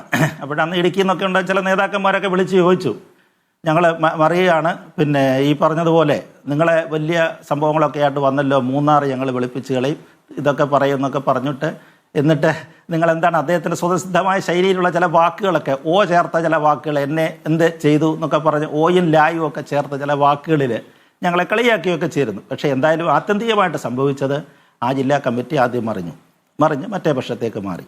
അപ്പോഴും പത്തനംതിട്ട പിടിച്ചു നീക്കിയായിരുന്നു. പത്തനംതിട്ട ജില്ലാ കമ്മിറ്റി പിടിച്ചു നീക്കിയായിരുന്നു. അത് അവരുടെ പിന്നെ വളരെ VSനോട് വലിയ അനുഭവമുണ്ട്. VS ചന്ദ്രശേഖരപിള്ള എന്നൊരു നേതാവ് ഉണ്ടായിരുന്നു. അദ്ദേഹത്തിൻ്റെ കാലം തൊട്ട് ഉറച്ചു നിന്നൊരു കമ്മിറ്റിയാണത്. അതിനകത്തിലെ പിന്നെ ആനന്ദഗോപന്, അതുപോലെ KC രാജഗോപാൽ എന്നൊക്കെ പറയുന്ന ആറന്മുള MLA ഒക്കെ ഉണ്ട്. ഇവരൊക്കെ വളരെ ശക്തരായിരുന്നു ആ സമയത്ത്. പക്ഷേ ആ സമയത്തും മറുപക്ഷത്ത് നിന്ന് അതാ ഞാൻ നേരത്തെ പറഞ്ഞത്, പാർട്ടിയെ ചേർത്ത് നിർത്തിയ നേതാവാണ് ശ്രീ പത്മകുമാർ. മറുപക്ഷം എന്ന് പറഞ്ഞാൽ പിണറായി അങ്ങനെയായിരുന്നല്ലേ? പക്ഷെ അതൊക്കെ ഒരു പഴയ കഥയല്ലേ ശ്രീ രാജഗോപാൽ? അതിനുശേഷം പത്മകുമാറിന് അതിന് വേണ്ട കാര്യങ്ങൾ ചെയ്തു കൊടുത്തല്ലോ. ദേവസ്വം ബോർഡ് പ്രസിഡന്റ് ആക്കിയല്ലോ. ദേവസ്വം ബോർഡ് പ്രസിഡന്റ് ആക്കിയ ശേഷമാണല്ലോ യുവതീ പ്രവേശം ഉണ്ടാകുന്നത്. യുവതീ പ്രവേശം വരുമ്പോൾ അങ്ങ് പറയുന്ന പിണറായി വിജയന്റെ ഏറ്റവും അടുത്ത പത്മകുമാർ മറ്റൊരു നിലപാടെടുത്തിട്ടുണ്ട്. എൻ്റെ വീട്ടിലെ സ്ത്രീകളാരും അല്ലെങ്കിൽ യുവതികളാരും ശബരിമലയിലേക്ക് പോകില്ല എന്ന് പറയുന്നു. അതുകൂടാതെ ഇന്നലെ രാഹുൽ ഈശ്വര അടക്കം തുറന്നു പറഞ്ഞ ചില കാര്യങ്ങളുണ്ടല്ലോ. അവിടെ പ്രക്ഷോഭം നടത്താൻ എന്നെയും മുത്തശ്ശിയും അവിടെ സമരത്തിന് എത്തിച്ചത് പത്മകുമാർ ആയിരുന്നു എന്നുള്ളതാണ്. അപ്പോൾ എന്താണോ അന്ന് സർക്കാർ എടുത്ത നിലപാട്, പിണറായി സർക്കാർ എടുത്ത നിലപാട്, അതിന് വിരുദ്ധമായ സമീപനങ്ങൾ അദ്ദേഹം എടുത്തിട്ടുണ്ട്. അതുകൊണ്ടാണല്ലോ പിന്നീട് N Vasu Devaswom board president ആകുന്നത്. അപ്പോൾ അതിൻ്റെ കാലഘടന നോക്കുകയാണെങ്കിൽ താഴേക്ക് വരുന്തോറും ആ ബന്ധം വഷളാവുന്നുണ്ട്. അതിനുശേഷം സംസ്ഥാന കമ്മിറ്റി ക്ഷണിതാവായി വീണ ജോർജിനെ തീരുമാനിക്കുന്ന ഘട്ടത്തിൽ വീണ്ടും പരസ്യ പ്രതികരണം നടത്തി. അങ്ങനെ അദ്ദേഹം ജില്ലാ സെക്രട്ടറിയിൽ നിന്ന് അദ്ദേഹത്തെ ഒഴിവാക്കുന്നു. അതുവരെയല്ലേ എത്തി നിൽക്കുന്നത്. അപ്പോൾ ആ പഴയ ബന്ധം ഇനി പറയുന്നതിൽ അർത്ഥമുണ്ടോ? മറ്റെന്തോ കാരണങ്ങളല്ലേ? ഉണ്ട് വ്യതിയാനത്തിലുണ്ട്. കാരണം പത്മകുമാറിൻ്റെ സ്വഭാവത്തിൽ അങ്ങനെ ചില വൈചിത്രങ്ങളുണ്ട്. നമ്മൾ ഇപ്പോൾ കാണുന്ന പത്മകുമാർ, ഇന്ന് കാണുന്ന പത്മകുമാർ ആയിരിക്കത്തില്ല നാളെ കാണുന്ന പത്മകുമാർ. അദ്ദേഹത്തിൻ്റെ പല പ്രവൃത്തികളിലും, അതുകൊണ്ടാണ് അദ്ദേഹം കരിയറിൽ എത്താതെ പോയത്. കഷ്ടിച്ച് ദേവസ്വം ബോർഡ് പ്രസിഡന്റ് വരെ എത്തിയതെന്നുള്ളൂ. അല്ലെങ്കിൽ 96 പാലക്കാട് NN കൃഷ്ണദാസിനെക്കാട്ടിൽ മുമ്പ് DYFയുടെ ദേശീയ പ്രസിഡന്റ് ആയിരുന്നു പത്മകുമാർ. അദ്ദേഹത്തിൻ്റെ പേരായിരുന്നു അന്ന് നിലവിലുണ്ടായിരുന്നത്. അതുകൊണ്ട് പഴയതെല്ലാം നമ്മൾ ഓർത്തിരിക്കണം. കയ്യിലിരിപ്പ് കൊണ്ട് തന്നെ സംഭവിച്ചതാണ്. എന്തുകൊണ്ടാണ് രണ്ടാമത് കോന്നി തോറ്റുപോയത്?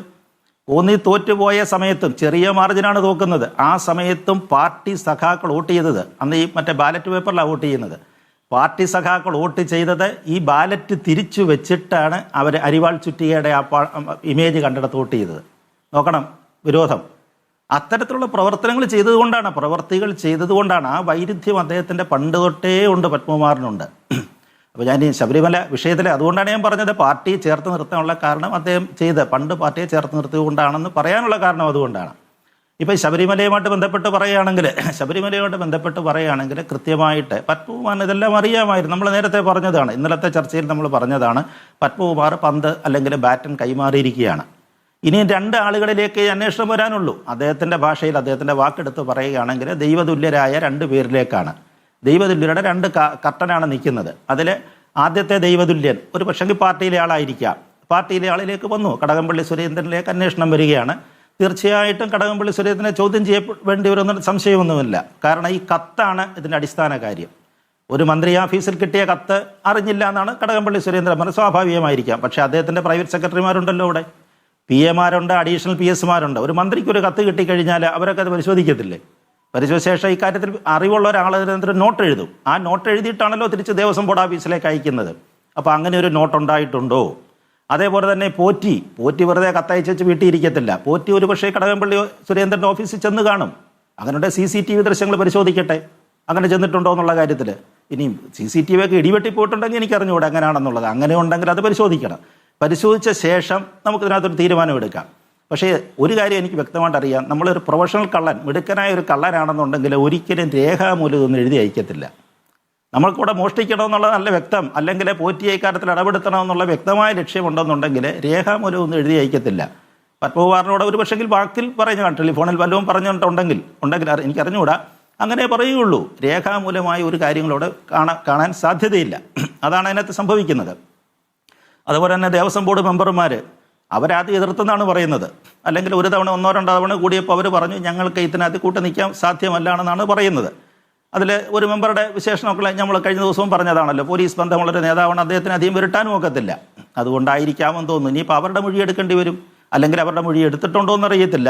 അത് കഴിഞ്ഞിട്ടാണ് പത്മകുമാറിലേക്ക് ഈ നടപടി പോയത്, നമുക്കറിയത്തില്ല.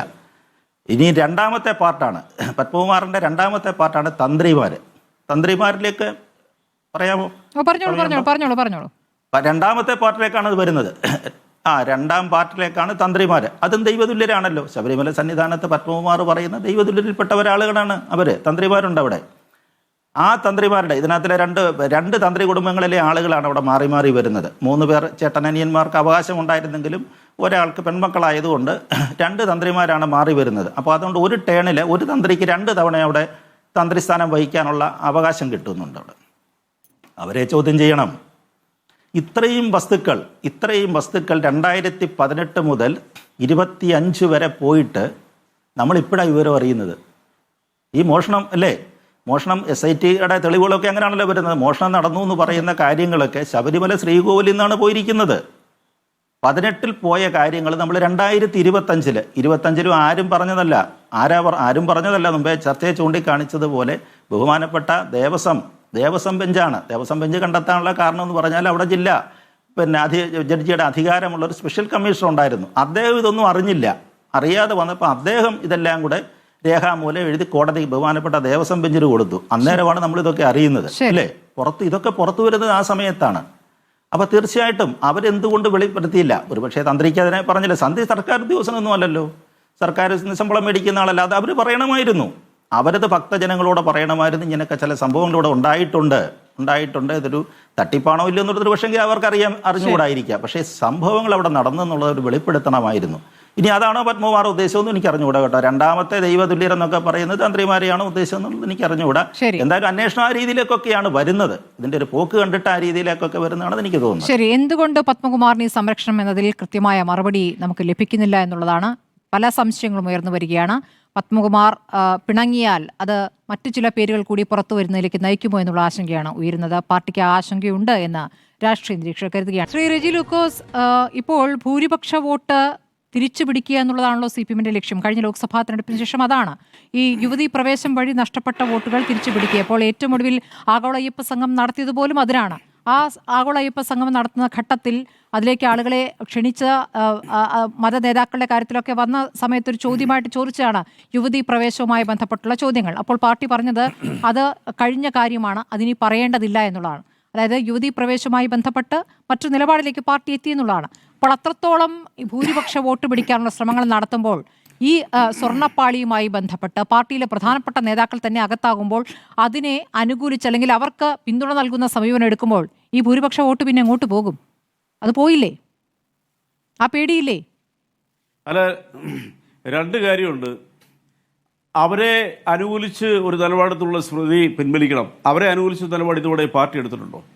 ഒറ്റ സംശയം ചോദിക്കുക. അങ്ങനെയുള്ള ഞാനൊരു കാര്യം നിങ്ങളോട് ചോദിക്കട്ടെ. പ്രമാദമായ ചാരക്കേസ് 25ഓളം വർഷക്കാലത്ത് ഈ രാജ്യത്തെ ജനങ്ങൾ വിശ്വസിച്ചത് എന്താ? രാജ്യത്തെ പിടിച്ചുകൊലിക്കുക കേസാണ് ചാരക്കേസ്. അതിൽ നമ്പിതാരാണെന്ന് പറയുന്ന ഒരു നിരപരാധിയായ ഒരു സയന്റിസ്റ്റ്, ചന്ദ്രശേഖരൻ എന്ന് പറഞ്ഞ ഒരു സയന്റിസ്റ്റ്, അദ്ദേഹം നിർഭാഗ്യവശാൽ മരിച്ചുപോയി. അവരെക്കുറിച്ച് നമ്മളെന്താ, രാജ്യത്തിന് ഏറ്റവും കൂടുതൽ ക്രയോജനിക്ക് സാങ്കേതിക വിദ്യയുടെ തുടക്കം കുറിച്ചയാൾ ഈ നമ്പിതാരാണനും ഈ ചന്ദ്രശേഖരൻ എന്ന് പറഞ്ഞ സയന്റിസ്റ്റുകളാണ്. ഇവിടുത്തെ മാധ്യമങ്ങള് അവസാനം അതിന്റെ വസ്തുതകൾ അല്ലത് കേൾക്കും. ഞാനൊന്ന് പൂർത്തിരിക്കട്ടെ. അല്ലേ, ഇത് കേൾക്കൂ. കരുണാകരൻ രാജിവെച്ചല്ലോ. അതിലുപരിയായിട്ട് എനിക്കൊരു കാര്യം പറയാനുള്ളത്, നിങ്ങൾ ഇങ്ങനെ ഇടയ്ക്ക് കയറി ജനം തെറ്റിദ്ധരിക്കുകയല്ലേ. അവിടെ കേരളത്തിൽ ഇതിന്റെ വസ്തുതകൾ തുറന്ന് ആദ്യം എഴുതിയൊരു മാധ്യമപ്രവർത്തകരുണ്ട്. ഞാൻ ഗുരുസ്ഥാനീനാണ്. എൻ്റെ പല പൊളിറ്റിക്കൽ സീനിലും അദ്ദേഹം വന്ന് പ്രതികരിച്ചിട്ടുള്ള ആരെന്നറിയോ? KM റോയ് സാർ എന്ന് പറയും. അന്ന് റോയ് സാറിനെ വളഞ്ഞിട്ട് ആക്രമിച്ചു ഇവിടുത്തെ മാധ്യമപ്രവർത്തകർ. പക്ഷെ വസ്തുത ഇപ്പോൾ എവിടം വരെയായി? എന്താ ആ കേസിന്റെ പരിണാമത്തി? അപ്പൊ അതിനെ ഞാൻ ഇതുമായിട്ട് കമ്പയർ ചെയ്യുന്നില്ല. നിങ്ങൾ പാർട്ടിയെ വേട്ടയാടുമ്പോൾ വളരെ ശ്രദ്ധിക്കേണ്ട ഒരു കാര്യമാണ്. ഞാനൊരു കാര്യം ഇവിടെ ബഹുമാനപ്പെട്ട രാജമോഹൻ സാർ പറഞ്ഞാലും ഞാൻ കണ്ടിന്യൂഷൻ എനിക്ക് പറയാനുണ്ട്. ഈ ദൈവതുല്യൻ എന്ന് പറഞ്ഞുകൊണ്ട് ബഹുമാനപ്പെട്ട പത്മകുമാർ പറഞ്ഞ്, ഞാൻ അദ്ദേഹത്തിനെ ബഹുമാനിക്കുന്ന പോലും ഇല്ല, ഇപ്പോൾ ഉള്ള കാര്യങ്ങൾ പറയാം. ഈ പത്മകുമാർ പറഞ്ഞതായിട്ട് നിങ്ങൾ പറയുന്നുണ്ട്. ശരി, അത് അദ്ദേഹം പരസ്യമായിട്ടും പറഞ്ഞതാ. അങ്ങനെയാണെന്നുണ്ടെങ്കിൽ ഒരു കമ്മ്യൂണിസ്റ്റുകാരനായ കടകംപള്ളിയെ എന്തായാലും അദ്ദേഹം ദൈവതുല്യനായിട്ട് കാണുമോ? അപ്പൊ ദൈവതുല്യൻ അവിടെ ഉണ്ട്. ആരാ? തന്ത്രിമാര് തന്നെയാ. അതിലൊരു തന്ത്രി ഈ ബെല്ലാരിയിലെ ഗോവർദ്ധന്റെ വീട്ടിലും അവിടുത്തെ ജൂവലറിയും പോയി പൂജ കഴിച്ച കാര്യം അവർ തന്നെ സമ്മതിച്ചിട്ടുണ്ട്. അങ്ങനെയാണെന്നുണ്ടെങ്കിൽ ഇവർ അറിയാതെ ഈ സാധനം കൊണ്ടോ ഞാൻ അവർ മോഷ്ടാക്കളാന്ന് ഒരിക്കലും പറയത്തില്ല. അത് പറയാനുള്ള യോഗ്യത എനിക്കില്ല. അത് തെളിയിക്കേണ്ട കാര്യങ്ങളാണ്. പക്ഷേ ശബരിമല ശ്രീകോവിലുള്ള ഏതെങ്കിലും ഒരു വസ്തു പുറത്തു കൊണ്ടുപോകണമെന്നുണ്ടെങ്കിൽ അവിടുത്തെ മാമൂലനുസരിച്ച്, ഈ മാമൂൽ എന്തായാലും അതിർമാർക്ക് അറിയാമല്ലോ, ഈ മാമൂലനുസരിച്ച് അവിടുന്ന് കൊണ്ടുപോകാൻ പാടില്ല. അപ്പൊ തന്ത്രി അങ്ങനെ അനുമതി കൊടുത്തോ, തന്ത്രി അറിയാതെ ഇത് കൊണ്ടുപോകുമോ, അല്ലെ തന്ത്രി എന്തുകൊണ്ടാണ് ഇത് കൊണ്ടുപോയിട്ട് മൗനം പാലിക്കുന്നത്? ആ ഒരു മറുപടി കിട്ടാനായിട്ട് കേരളത്തിലെ ജനങ്ങളും ഭക്തജനങ്ങളും ആഗ്രഹിക്കുന്നില്ലേ? ഇപ്പോൾ നമ്മൾ അന്വേഷണത്തിന്റെ വഴികൾ അല്ല, മാമൂലും മാനുവലും ഒക്കെ തെറ്റിച്ചു എന്നുള്ള തെളിവുകൾ ഇതിനകം വന്നു കഴിഞ്ഞതാണ്. മാമൂല് മാത്രമല്ല, മാനുവലും തെറ്റിച്ചല്ലോ. അപ്പോൾ അത് അവിടെ നിൽക്കട്ടെ. അതിലേക്ക് SIT അന്വേഷണം പോകുന്നെങ്കിൽ നല്ല കാര്യം, പോകണമല്ലോ. ആ സംശയം അവിടെ നിൽക്കുന്നു. പക്ഷെ തെളിവുകൾ വന്ന വിഷയത്തിൽ നിങ്ങളുടെ നിലപാട് എന്താണ്? അറസ്റ്റിലായ കാര്യത്തിൽ എന്താണ് നിങ്ങളുടെ നിലപാട്? അല്ല, അത കാതലായ കാര്യങ്ങൾ മാറ്റിവെച്ചിട്ട് മറ്റു കാര്യങ്ങളിലേക്ക് പോകുമ്പോഴാണ് ഈ വൈരുദ്ധ്യം എന്ന് പറയുന്നത്. ഈ പബ്ലിക് എന്ന് പറഞ്ഞ വിഭാഗത്തിന് മനസ്സിലുള്ള കാര്യങ്ങൾ SITയുടെ വൈരുദ്ധ്യമാണോ അങ്ങ് ചൂണ്ടിക്കാണിക്കുന്നത്? അങ്ങനെയല്ല, SIT അല്ല, ഒരിക്കലും അല്ല. ഞാൻ ആദ്യം തന്നെ പറഞ്ഞല്ലോ, ഞാൻ അവരെ കുറ്റവാളികളായിട്ട് കാണത്തില്ല. കുറ്റവാളികളായി കാണണമെന്നുണ്ടെങ്കിൽ അവരുടെ ഭാഗത്ത് വീഴ്ചയുള്ളതാണ് തെളിയിക്കപ്പെടണം. പക്ഷേ കേരളം, ഞാൻ ശബരിമല പോയിട്ടുള്ള ആളാണെന്ന് ഞാൻ വളരെ അഭിമാനത്തോടെ പറയുന്നു. ഞാനിത് കണ്ടിട്ടുള്ള ഈ സ്വർണ്ണം, ഞാൻ 2000 പോകുന്നത്, പ്രശസ്തരായ 2-3 പേരുടെ കൂടെയാണ് ഞാൻ പോകുന്നത്. അവിടെ ചെന്നത് കണ്ടു. ഞാൻ ഇരുപത് കെട്ടുമായിട്ടൊന്നും പോയില്ല. അതുകൊണ്ട് എനിക്ക് 18ാം പടി കയറാൻ പറ്റിയില്ല. അതുകൊണ്ട് ഞാൻ പറയുന്നത്, കേരളത്തിലെ കോടിക്കണക്കിന് രാജ്യവ്യാപകമായിട്ടുള്ള കോടിക്കണക്കിന് ഭക്തജനങ്ങൾക്ക് ഈ ആഗോള സംഗമം സ്വാധീനം ചെലുത്തിയിട്ടുണ്ടെന്നുള്ള ഏറ്റവും വലിയ തെളിവല്ലേ ആദ്യത്തെ 2 ദിവസം കൊണ്ട് 1,56,000 പേര് കണക്കപ്രകാരം അവിടെ കയറിയത്. നിങ്ങൾ തന്നെ പറഞ്ഞില്ല, ഭയപ്പെട്ടു പോയത്. ശരിയാണ്, ക്രമീകരണങ്ങൾ ചെറിയ അല്ല, അതിൽ വേദിയിൽ ജനങ്ങളെ മാത്രം ബോധ്യപ്പെടുത്താൻ വേദിയിൽ ഇരുന്നവരാണല്ലോ അതിന്റെ ഒരു ശക്തി. മത നേതാക്കൾ അവരൊന്നും ഇപ്പൊ മിണ്ടുന്നില്ല. അവർ മിണ്ടാനായിട്ട് നിങ്ങൾ അവരുടെ അടുത്ത് പോയി മൈക്കുമായിട്ട് പോയത്. നിങ്ങളൊന്ന് ചോദിച്ചു നോക്കുക. അതിന്റെ അവരുടെ ആ സ്വാധീനം, അന്ന് ആ സംഭവം നടത്തിയതിന്റെ സ്വാധീനം ശബരിമലയിൽ പ്രത്യക്ഷമായിട്ടുണ്ട്. ജനങ്ങൾ ഇത് ചരിത്രത്തിലാദ്യമായിട്ട് ഇത്രയും തുടക്കത്തിൽ തന്നെ ഒഴുകിയെത്തുന്നത് എന്തുകൊണ്ടാ? ആ ആഗോള സംഗമത്തിന്റെ എഫക്റ്റ്, അതിന്റെ വാർത്തകൾ നിങ്ങളെപ്പോലുള്ള മാധ്യമങ്ങൾ പുറത്തുവിട്ടുകൊണ്ട് തന്നെയാ, സംശയ കാര്യത്തിന്. പിന്നെ ആദ്യത്തെ 1-2 ദിവസം ഇപ്പൊ നിങ്ങൾ, എന്റെ ഒരു സുഹൃത്ത് എനിക്ക് കണക്ക് തന്നു, എനിക്ക് അറിയാവുന്നതാണെങ്കിലും ഞാൻ ഭയന്നു പോയി. ഇന്ത്യയിൽ മഹാകുംഭമേളയ്ക്ക് അതുപോലുള്ള ക്ഷേത്രങ്ങളിലെയും ആരാധനാലയങ്ങളിലേക്ക് ജനത്തിരക്കിൽ മരിച്ചവരുടെ കണക്ക് ഈ ഒരു വർഷത്തെ അയ്യപ്പ സംഗമത്തിന്റെ എഫക്ട് മൂലം ജനകോടികൾ ഒഴുകി എത്തിയിട്ട് അവിടെ കോടതിക്ക് ഇടപെടേണ്ടി വന്നു. സ്വാഭാവികമല്ലേ? ഹൈക്കോടതിയുടെ നിരീക്ഷണത്തെ ബഹുമാനിക്കുന്നവർ ഞങ്ങളൊക്കെ. ഹൈക്കോടതിയുടെ നിരീക്ഷണത്തിനെ സ്വാഗതം ചെയ്തതാണ് ഹൈക്കോടതിയുടെ നിലപാടിനെ സ്വാഗതം ചെയ്താണ് ഈ സർക്കാർ.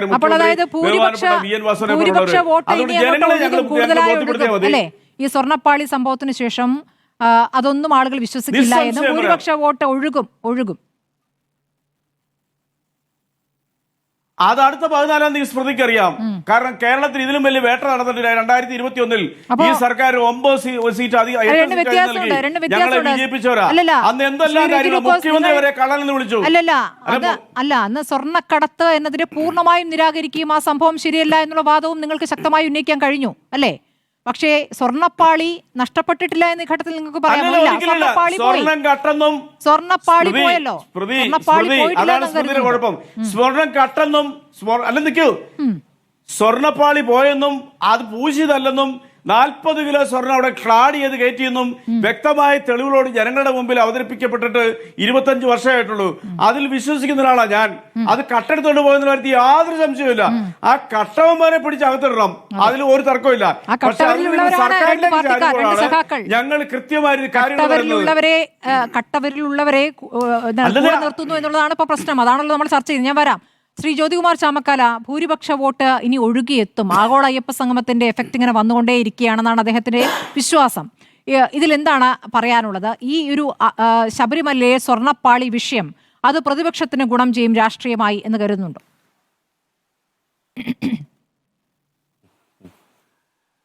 ആഗോള അയ്യപ്പ സംഗമവും അതിന്റെ രാഷ്ട്രീയം അവിടെ നിൽക്കട്ടെ. അതിനു മുമ്പ് ഞാനിവിടെ നമ്പിനാരായണന്റെ കേസും അതുമായി ബന്ധപ്പെട്ട ഒരുപാട് കാര്യങ്ങളൊക്കെ അദ്ദേഹം പറഞ്ഞു.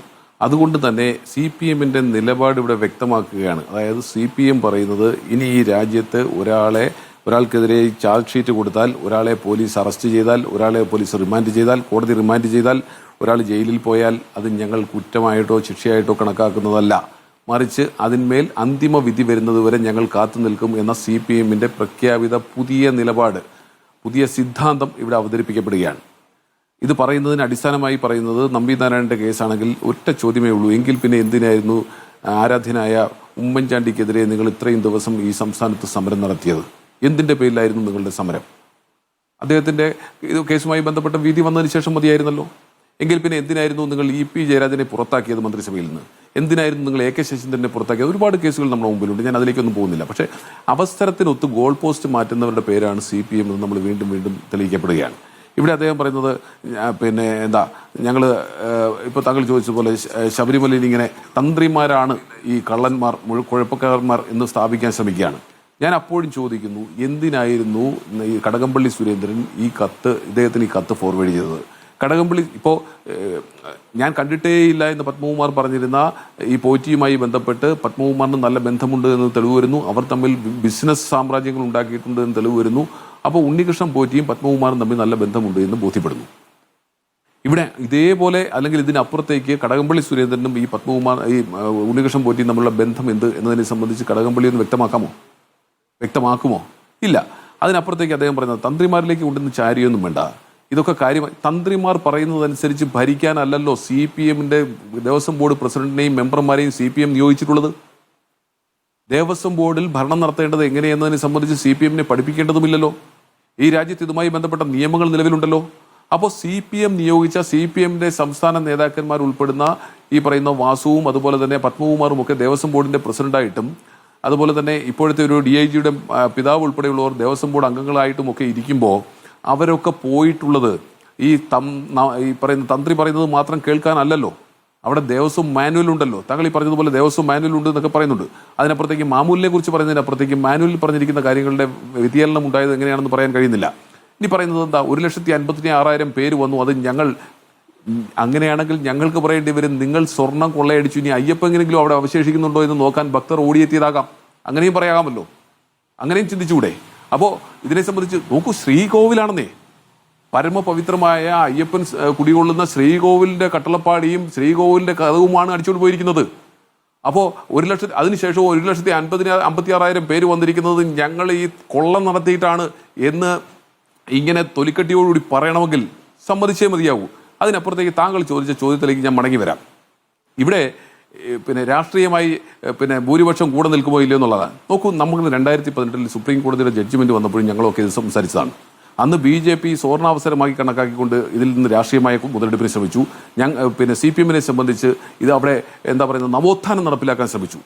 രാത്രിയുടെ മറവിൽ അവിടെ സ്ത്രീകളെ, അതും ഞാൻ കൂടുതലൊന്നും കടത്തി പറയുന്നില്ല, ആ സ്ത്രീകളെ അവിടെ കടത്തിക്കൊണ്ടുപോകാൻ, പോലീസിനെ ഉപയോഗിച്ച് കടത്തിക്കൊണ്ടുപോകാൻ ശ്രമിച്ചതൊക്കെ നമുക്കറിയാം. അന്ന് ഞങ്ങൾ പറഞ്ഞത് ഒന്നേ ഉള്ളൂ, ഭക്തരെ ഭക്തരുടെ വഴിക്ക് വിടൂ, രാഷ്ട്രീയത്തിന്റെ വഴിക്ക് പോട്ടെ, കോടതിയുടെ വഴിക്ക് പോട്ടെ. പക്ഷേ ഞങ്ങളെ സംബന്ധിച്ച് ഞങ്ങൾ പറഞ്ഞതാണ് ശരിയെന്ന് ആ തെരഞ്ഞെടുപ്പിൽ ബോധ്യപ്പെട്ടു. ഇപ്പോഴും ഞങ്ങൾ പറയുന്നു, സ്വാഭാവികമായും രാഷ്ട്രീയത്തിൽ ഇത് ചർച്ച ചെയ്യപ്പെടും. കാരണം എന്താ, രാഷ്ട്രീയ നേതാക്കന്മാരുടെ ഈ ദേവസ്വം ബോർഡിന്റെ ഭരണം ഏൽപ്പിച്ചതിന് ശേഷം ഇത്തരത്തിൽ തട്ടിപ്പ് നടത്തിയിട്ടുണ്ടെങ്കിൽ ആ വിശ്വാസത്തിന് വിശ്വാസികളോട് ഇത്രയും കൊടും വഞ്ചന നടത്തിയിട്ടുണ്ടെങ്കിൽ അതൊരു തിരഞ്ഞെടുപ്പിൽ സ്വാഭാവികമായും വിശ്വാസികൾ അത്തരത്തിൽ പ്രതികരിക്കും. പക്ഷേ ഞങ്ങൾ അതിനകത്ത് രാഷ്ട്രീയമായ മുതലെടുപ്പിന് ശ്രമിക്കുന്നില്ല. ഞങ്ങൾ ഇതിന്റെ പിന്നിലെ വസ്തുതകൾ ജനങ്ങളെ ബോധ്യപ്പെടുത്തും. ജനങ്ങൾ തീരുമാനിക്കട്ടെ എന്ത് വേണമെന്ന്. സ്വാഭാവികമായി സർക്കാരിനെതിരായിട്ടുള്ള ഒരു വികാരമായി ഇത് മാറുമെന്നുള്ള കാര്യത്തിൽ ഞങ്ങൾക്ക് തർക്കവുമില്ല. പക്ഷേ ഇതാണ് തെരഞ്ഞെടുപ്പിനുള്ള ഞങ്ങളുടെ പ്രചരണായുധം എന്നൊന്നും ഞങ്ങൾ പറയും. ഞങ്ങൾ ഒരിക്കലും ഈ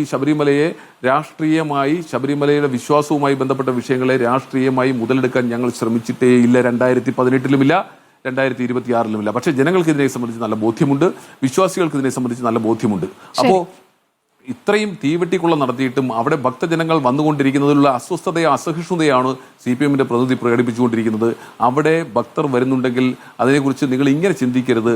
ഇപ്പോഴും നിങ്ങൾക്ക് വെളിപാടുണ്ടാകുന്നില്ല, അല്ലെങ്കിൽ നിങ്ങൾക്ക് തിരിച്ചറിയാൻ കഴിയുന്നില്ല യാഥാർത്ഥ്യങ്ങൾ എന്നതിനപ്പുറത്തേക്ക് നിങ്ങൾക്ക് ഇതിനകത്തെല്ലാം ബിസിനസ് ഓറിയന്റഡ് ആയിട്ടേ നിങ്ങൾക്ക് കാണാൻ കഴിയുന്നുള്ളൂ. CPMനെ സംബന്ധിച്ച് ശബരിമല നിങ്ങളുടെ വിശ്വാസത്തിന്റെ ഭാഗമേ അല്ല, ഒരിക്കലും അല്ല ആയിരുന്നില്ല. നിങ്ങൾക്ക് അത് കിട്ടിയ മറ്റൊരു സുവർണാവസരമാക്കിക്കൊണ്ട് അവിടെ നിന്ന് കൊള്ളയടിക്കാനാണ് നിങ്ങൾ ശ്രമിച്ചിട്ടുള്ളത്. അത് പത്മകുമാർ ആകട്ടെ, വാസു ആകട്ടെ, അതിന്റെ പിന്നിൽ പ്രവർത്തിച്ചിട്ടുള്ള കടകംപള്ളി സുരേന്ദ്രൻ ഉൾപ്പെടെയുള്ളവരുടെ പങ്ക് വരും ദിവസങ്ങളിൽ പുറത്തു വരട്ടെ. അതിനപ്പുറത്തേക്കും ആരെങ്കിലും ഉണ്ടോ എന്നതിനെ സംബന്ധിച്ച് ബോധ്യപ്പെടട്ടെ. പക്ഷെ ഒന്നുണ്ട്, CPMന് വിശ്വാസമില്ലാത്ത, പ്രത്യേകിച്ച് അവിശ്വാസികളായ പത്മകുമാറൊക്കെ ഈ പറഞ്ഞതെല്ലാം പച്ചക്കള്ളമായിരുന്നു എന്നും അദ്ദേഹത്തിന് ശബരിമലയുമായി ബന്ധപ്പെട്ട അദ്ദേഹത്തിന്റെ താല്പര്യം എന്തായിരുന്നു ഇപ്പോഴെങ്കിലും ബോധ്യമായല്ലോ. പിന്നെ അവരെന്താ പറയുന്നത്, പോലീസ് ഉദ്യോഗസ്ഥർ നീതിമാന്മാരാണ്, ഏറ്റവും സത്യസന്ധരായ ഉദ്യോഗസ്ഥരാണ്, ഞങ്ങൾ നിയോഗിച്ചതാണ്, അതുകൊണ്ടാണ് പിടിച്ചതെന്ന് പറയുമ്പോൾ അങ്ങനെ പിടിക്കപ്പെട്ടവർക്ക് പിന്നെയും നിങ്ങൾ രാഷ്ട്രീയമായി പിന്തുണ നൽകുന്നത്. വിശ്വാസിയാണ്, നമുക്കറിയാം, ഹൈക്കോടതിയുടെ നിരീക്ഷണത്തിലാണ്, സത്യസന്ധരായ ഉദ്യോഗസ്ഥരാണ്. പത്മകുമാർ ഒരു വിശ്വാസിക്ക് എന്താ സ്മൃതി പറയുന്നത്? ഒരു വിശ്വാസിക്ക് ശബരിമലയിൽ നിന്ന് 1 രൂപയുടെ 1 പൈസയുടെ അണ പൈസയുടെ സാമ്പത്തിക ലാഭത്തിന് വേണ്ടി നിൽക്കുമെന്ന് താങ്കൾ വിശ്വസിക്കുന്നുണ്ടോ? ഒരു വിശ്വാസി നിൽക്കില്ല. ഒരു വിശ്വാസി ശബരിമല ക്ഷേത്രത്തിൽ പോകുന്ന ഒരാൾ അവിടെയാണ് പ്രശ്നം. അവിടെയാണ് ഉണ്ണികൃഷ്ണൻ പോറ്റി പിന്നെ എന്താ വിശ്വാസിയായിട്ടാണ് അവിടെ വന്നത്? ഉണ്ണികൃഷ്ണൻ പോറ്റി ഇത്തരത്തിൽ തട്ടിപ്പ് നടത്താൻ തന്നെ വന്ന ആ ഉണ്ണികൃഷ്ണൻ പോറ്റിയെ ഉപയോഗിച്ചുകൊണ്ട് അതിനേക്കാൾ വലിയ തട്ടിപ്പുകാരന്മാരായി പത്മകുമാറും വാസുന്നതുകൊണ്ടാ. അപ്പോൾ ഒരു വിശ്വാസിയും ഒരിക്കലും ശബരിമലയിൽ നിന്ന് 1 രൂപ പോലും കട്ടുകൊണ്ടുപോകുമെന്ന് ഞാൻ കരുതുന്നില്ല. പത്മകുമാർ വിശ്വാസിയല്ല, പത്മകുമാർ കപട വിശ്വാസിയായിരുന്നു എന്ന് നമ്മളെ ബോധ്യപ്പെടുത്താൻ അദ്ദേഹം അങ്ങനെ ശ്രമിക്കുകയായിരുന്നു നമ്മളെ ബോധ്യപ്പെടുത്താൻ. അദ്ദേഹത്തിന് തട്ടിപ്പ് മാത്രമായിരുന്നു ലക്ഷ്യം. അദ്ദേഹം മാത്രമല്ല, അദ്ദേഹത്തിന്റെ പിന്നിൽ മറ്റു നേതാക്കന്മാരുമുണ്ട് എന്ന് നമ്മളെ ബോധ്യപ്പെടുത്തിക്കൊണ്ടിരിക്കുക ഓരോ ദിവസത്തെയും സംഭവ വികാസങ്ങൾ എന്നുകൂടി താങ്കൾ മറക്കരുത്. അവിടെ നിന്ന് നമുക്ക് എന്താ ബോധ്യപ്പെടുന്നത്? CPM ഒരിക്കലും ഇത്തരത്തിലുള്ള വിശ്വാസവുമായി ബന്ധപ്പെട്ട കീ പോസ്റ്റുകളിൽ ഇവരെ വെക്കാൻ പാടില്ല. അവർക്ക് വിശ്വാസം എന്ന് പറയുന്ന സാധനം അടിസ്ഥാനപരമായി ഇല്ല. അവർക്ക് അവിടെ എന്ത് ലാഭമുണ്ട്, രാഷ്ട്രീയമായ എന്ത് ലാഭമുണ്ട്, അതിനപ്പുറത്തേക്ക് എന്ത് സാമ്പത്തിക ലാഭമുണ്ട് എന്ന് മാത്രമാണ് എന്നുള്ളതിൽ സംശയമുണ്ട്. ശ്രീ ജ്യോതികുമാർ ചാമക്കാല, കമ്മ്യൂണിസ്റ്റ് സർക്കാർ ഭരിക്കുമ്പോൾ എത്രത്തോളം ലോജിക് ഉണ്ടെന്ന ചോദ്യം ഉണ്ടല്ലോ. ഇപ്പോൾ ഈ കള്ളത്തരം ചെയ്യുന്നവർ എല്ലായിടത്തും ഉണ്ട്. അയ്യപ്പൻ രക്ഷിക്കുമെന്നാണ് ഇപ്പോൾ ജയിലിലേക്ക് പോകുമ്പോഴും അയ്യപ്പൻ രക്ഷിക്കുമെന്നാണ് ഒരാളല്ല. നോക്കൂ പ്ലീസ്, ഒറ്റ മിനിറ്റ്. ഒരാളല്ല, തുടർച്ചയായി ഇടതുപക്ഷ സർക്കാരിന്റെ കാലത്ത് വന്നുകൊണ്ടിരിക്കുന്ന ദേവസ്വം ബോർഡുകൾ, ഒന്നിലധികം ദേവസ്വം ബോർഡ് പ്രസിഡന്റുമാർ, ഒന്നിലധികം ദേവസ്വം ബോർഡ് മന്ത്രിമാർ, അവർ വന്നപ്പോഴെല്ലാം ഇത്തരത്തിൽ തീവെട്ടിക്കൊള്ള നടക്കുന്നുണ്ടെങ്കിൽ വിശ്വാസത്തിന്റെ കണികയെങ്കിലും ഇതിൽ ഏതെങ്കിലും ഒരുത്തനുണ്ടായിരുന്നെങ്കിൽ എതിർത്തേനെ, തടഞ്ഞേനെ, ഇത് നടത്താൻ സമ്മതിക്കില്ലായിരുന്നു. അതിനപ്പുറത്തേക്ക് കൂട്ടുനിന്നുകൊണ്ട് ഒറ്റക്കെട്ടായി നിന്നുകൊണ്ട് മാറി വന്ന ദേവസ്വം ബോർഡുകൾ പറഞ്ഞിരിക്കുന്ന വാചകത്തിലുള്ള ഒരു പ്രശ്നം എന്താണെന്ന് വെച്ചാൽ എല്ലാ വിശ്വാസികളും കള്ളന്മാരാണ് എന്നൊരു അർത്ഥം കൂടി അതിന് വരും. എല്ലാ വിശ്വാസികളും കള്ളന്മാരാണോ എന്നൊരു ചോദ്യം ഉണ്ടല്ലോ. അങ്ങനെയാണെങ്കിൽ നെഹ്റു കപട വിശ്വാസികൾ ഇതിന്റെ തലപ്പത്തേക്ക് വന്നിട്ടുള്ള CPM നിയമിച്ചിട്ടുള്ള കപട വിശ്വാസികളായ ഈ ദേവസ്വം ബോർഡ് പ്രസിഡന്റും മെമ്പർമാരും അവർ തട്ടിപ്പ് നടത്തിയവരെല്ലാം തുടർച്ചയായി വന്നിട്ടുണ്ടോ? ഒരാളല്ലോ, ഒരു ദേവസ്വം ബോർഡിലല്ലോ, ഒരു ഭരണകാലത്തല്ലോ, 2 ഭരണകാലത്ത് 3ാമത്തെ ദേവസ്വം ബോർഡിലേക്ക്. അപ്പൊ അത് തീർച്ചയായിട്ടും ഒരു എന്താ പറയുന്നത്, കൂട്ടുകച്ചവടത്തിന്റെ ഭാഗമല്ലേ, തുടർച്ചയായി നടന്നുകൊണ്ടിരിക്കുകയല്ലേ. ശരി, ഞാൻ ശ്രീ ജോർജ് പൊടിപ്പാറ, ഇപ്പോൾ ഈ ഉണ്ണികൃഷ്ണൻ പോറ്റി അറിയില്ല എന്നാണ് നേരത്തെ പത്മകുമാർ പറഞ്ഞിരുന്നത്. പക്ഷേ ആ ബന്ധം എത്രത്തോളം ശക്തമായിരുന്നു എന്നതിന്റെ തെളിവുകൾ അദ്ദേഹത്തിന്റെ ബന്ധുക്കൾ തന്നെ നൽകുന്നു എന്ന വിവരമാണല്ലോ ഇന്ന് പുറത്തേക്ക് വന്നിരിക്കുന്നത്. കടകംപള്ളിക്കും ഉണ്ണികൃഷ്ണൻ പോറ്റിയെ അങ്ങനെയൊന്നും അറിയില്ല, അവിടെയൊക്കെ കണ്ടറിയാം എന്ന രൂപത്തിലുള്ള പ്രതികരണമാണ് നടത്തിയിട്ടുള്ളത്. പക്ഷേ അതിലപ്പുറമുള്ള കാര്യങ്ങളിലേക്ക് ഇനി പോകുമോ അന്വേഷണ സംഘം?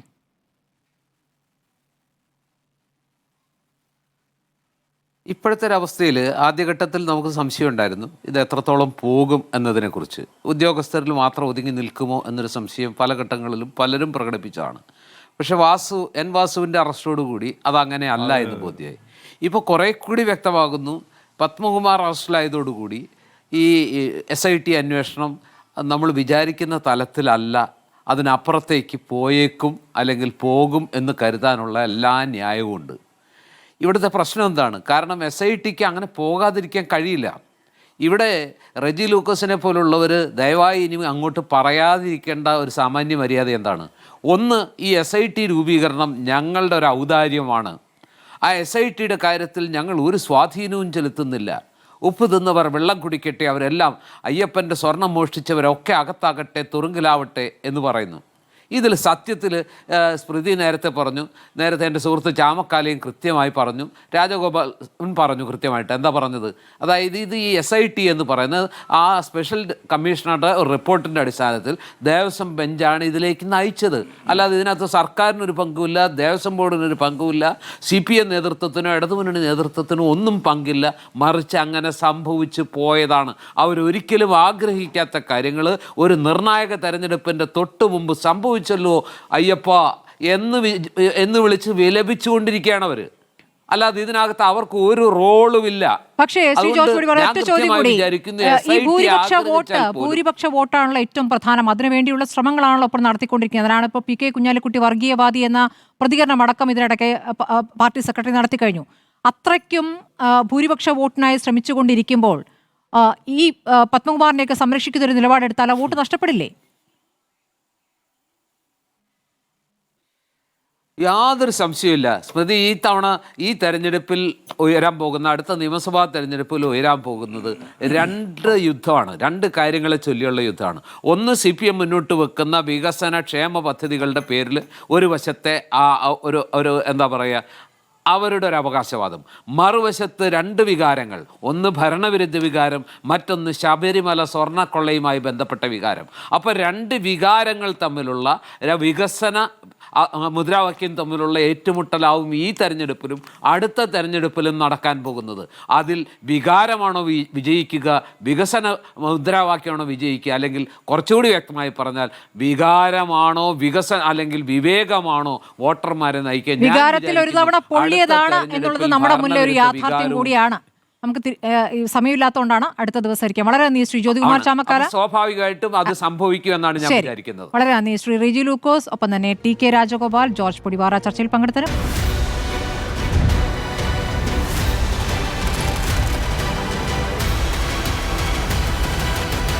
ഡിബേറ്റ് വിത്ത് സ്മൃതി പരുത്തിക്കാട്.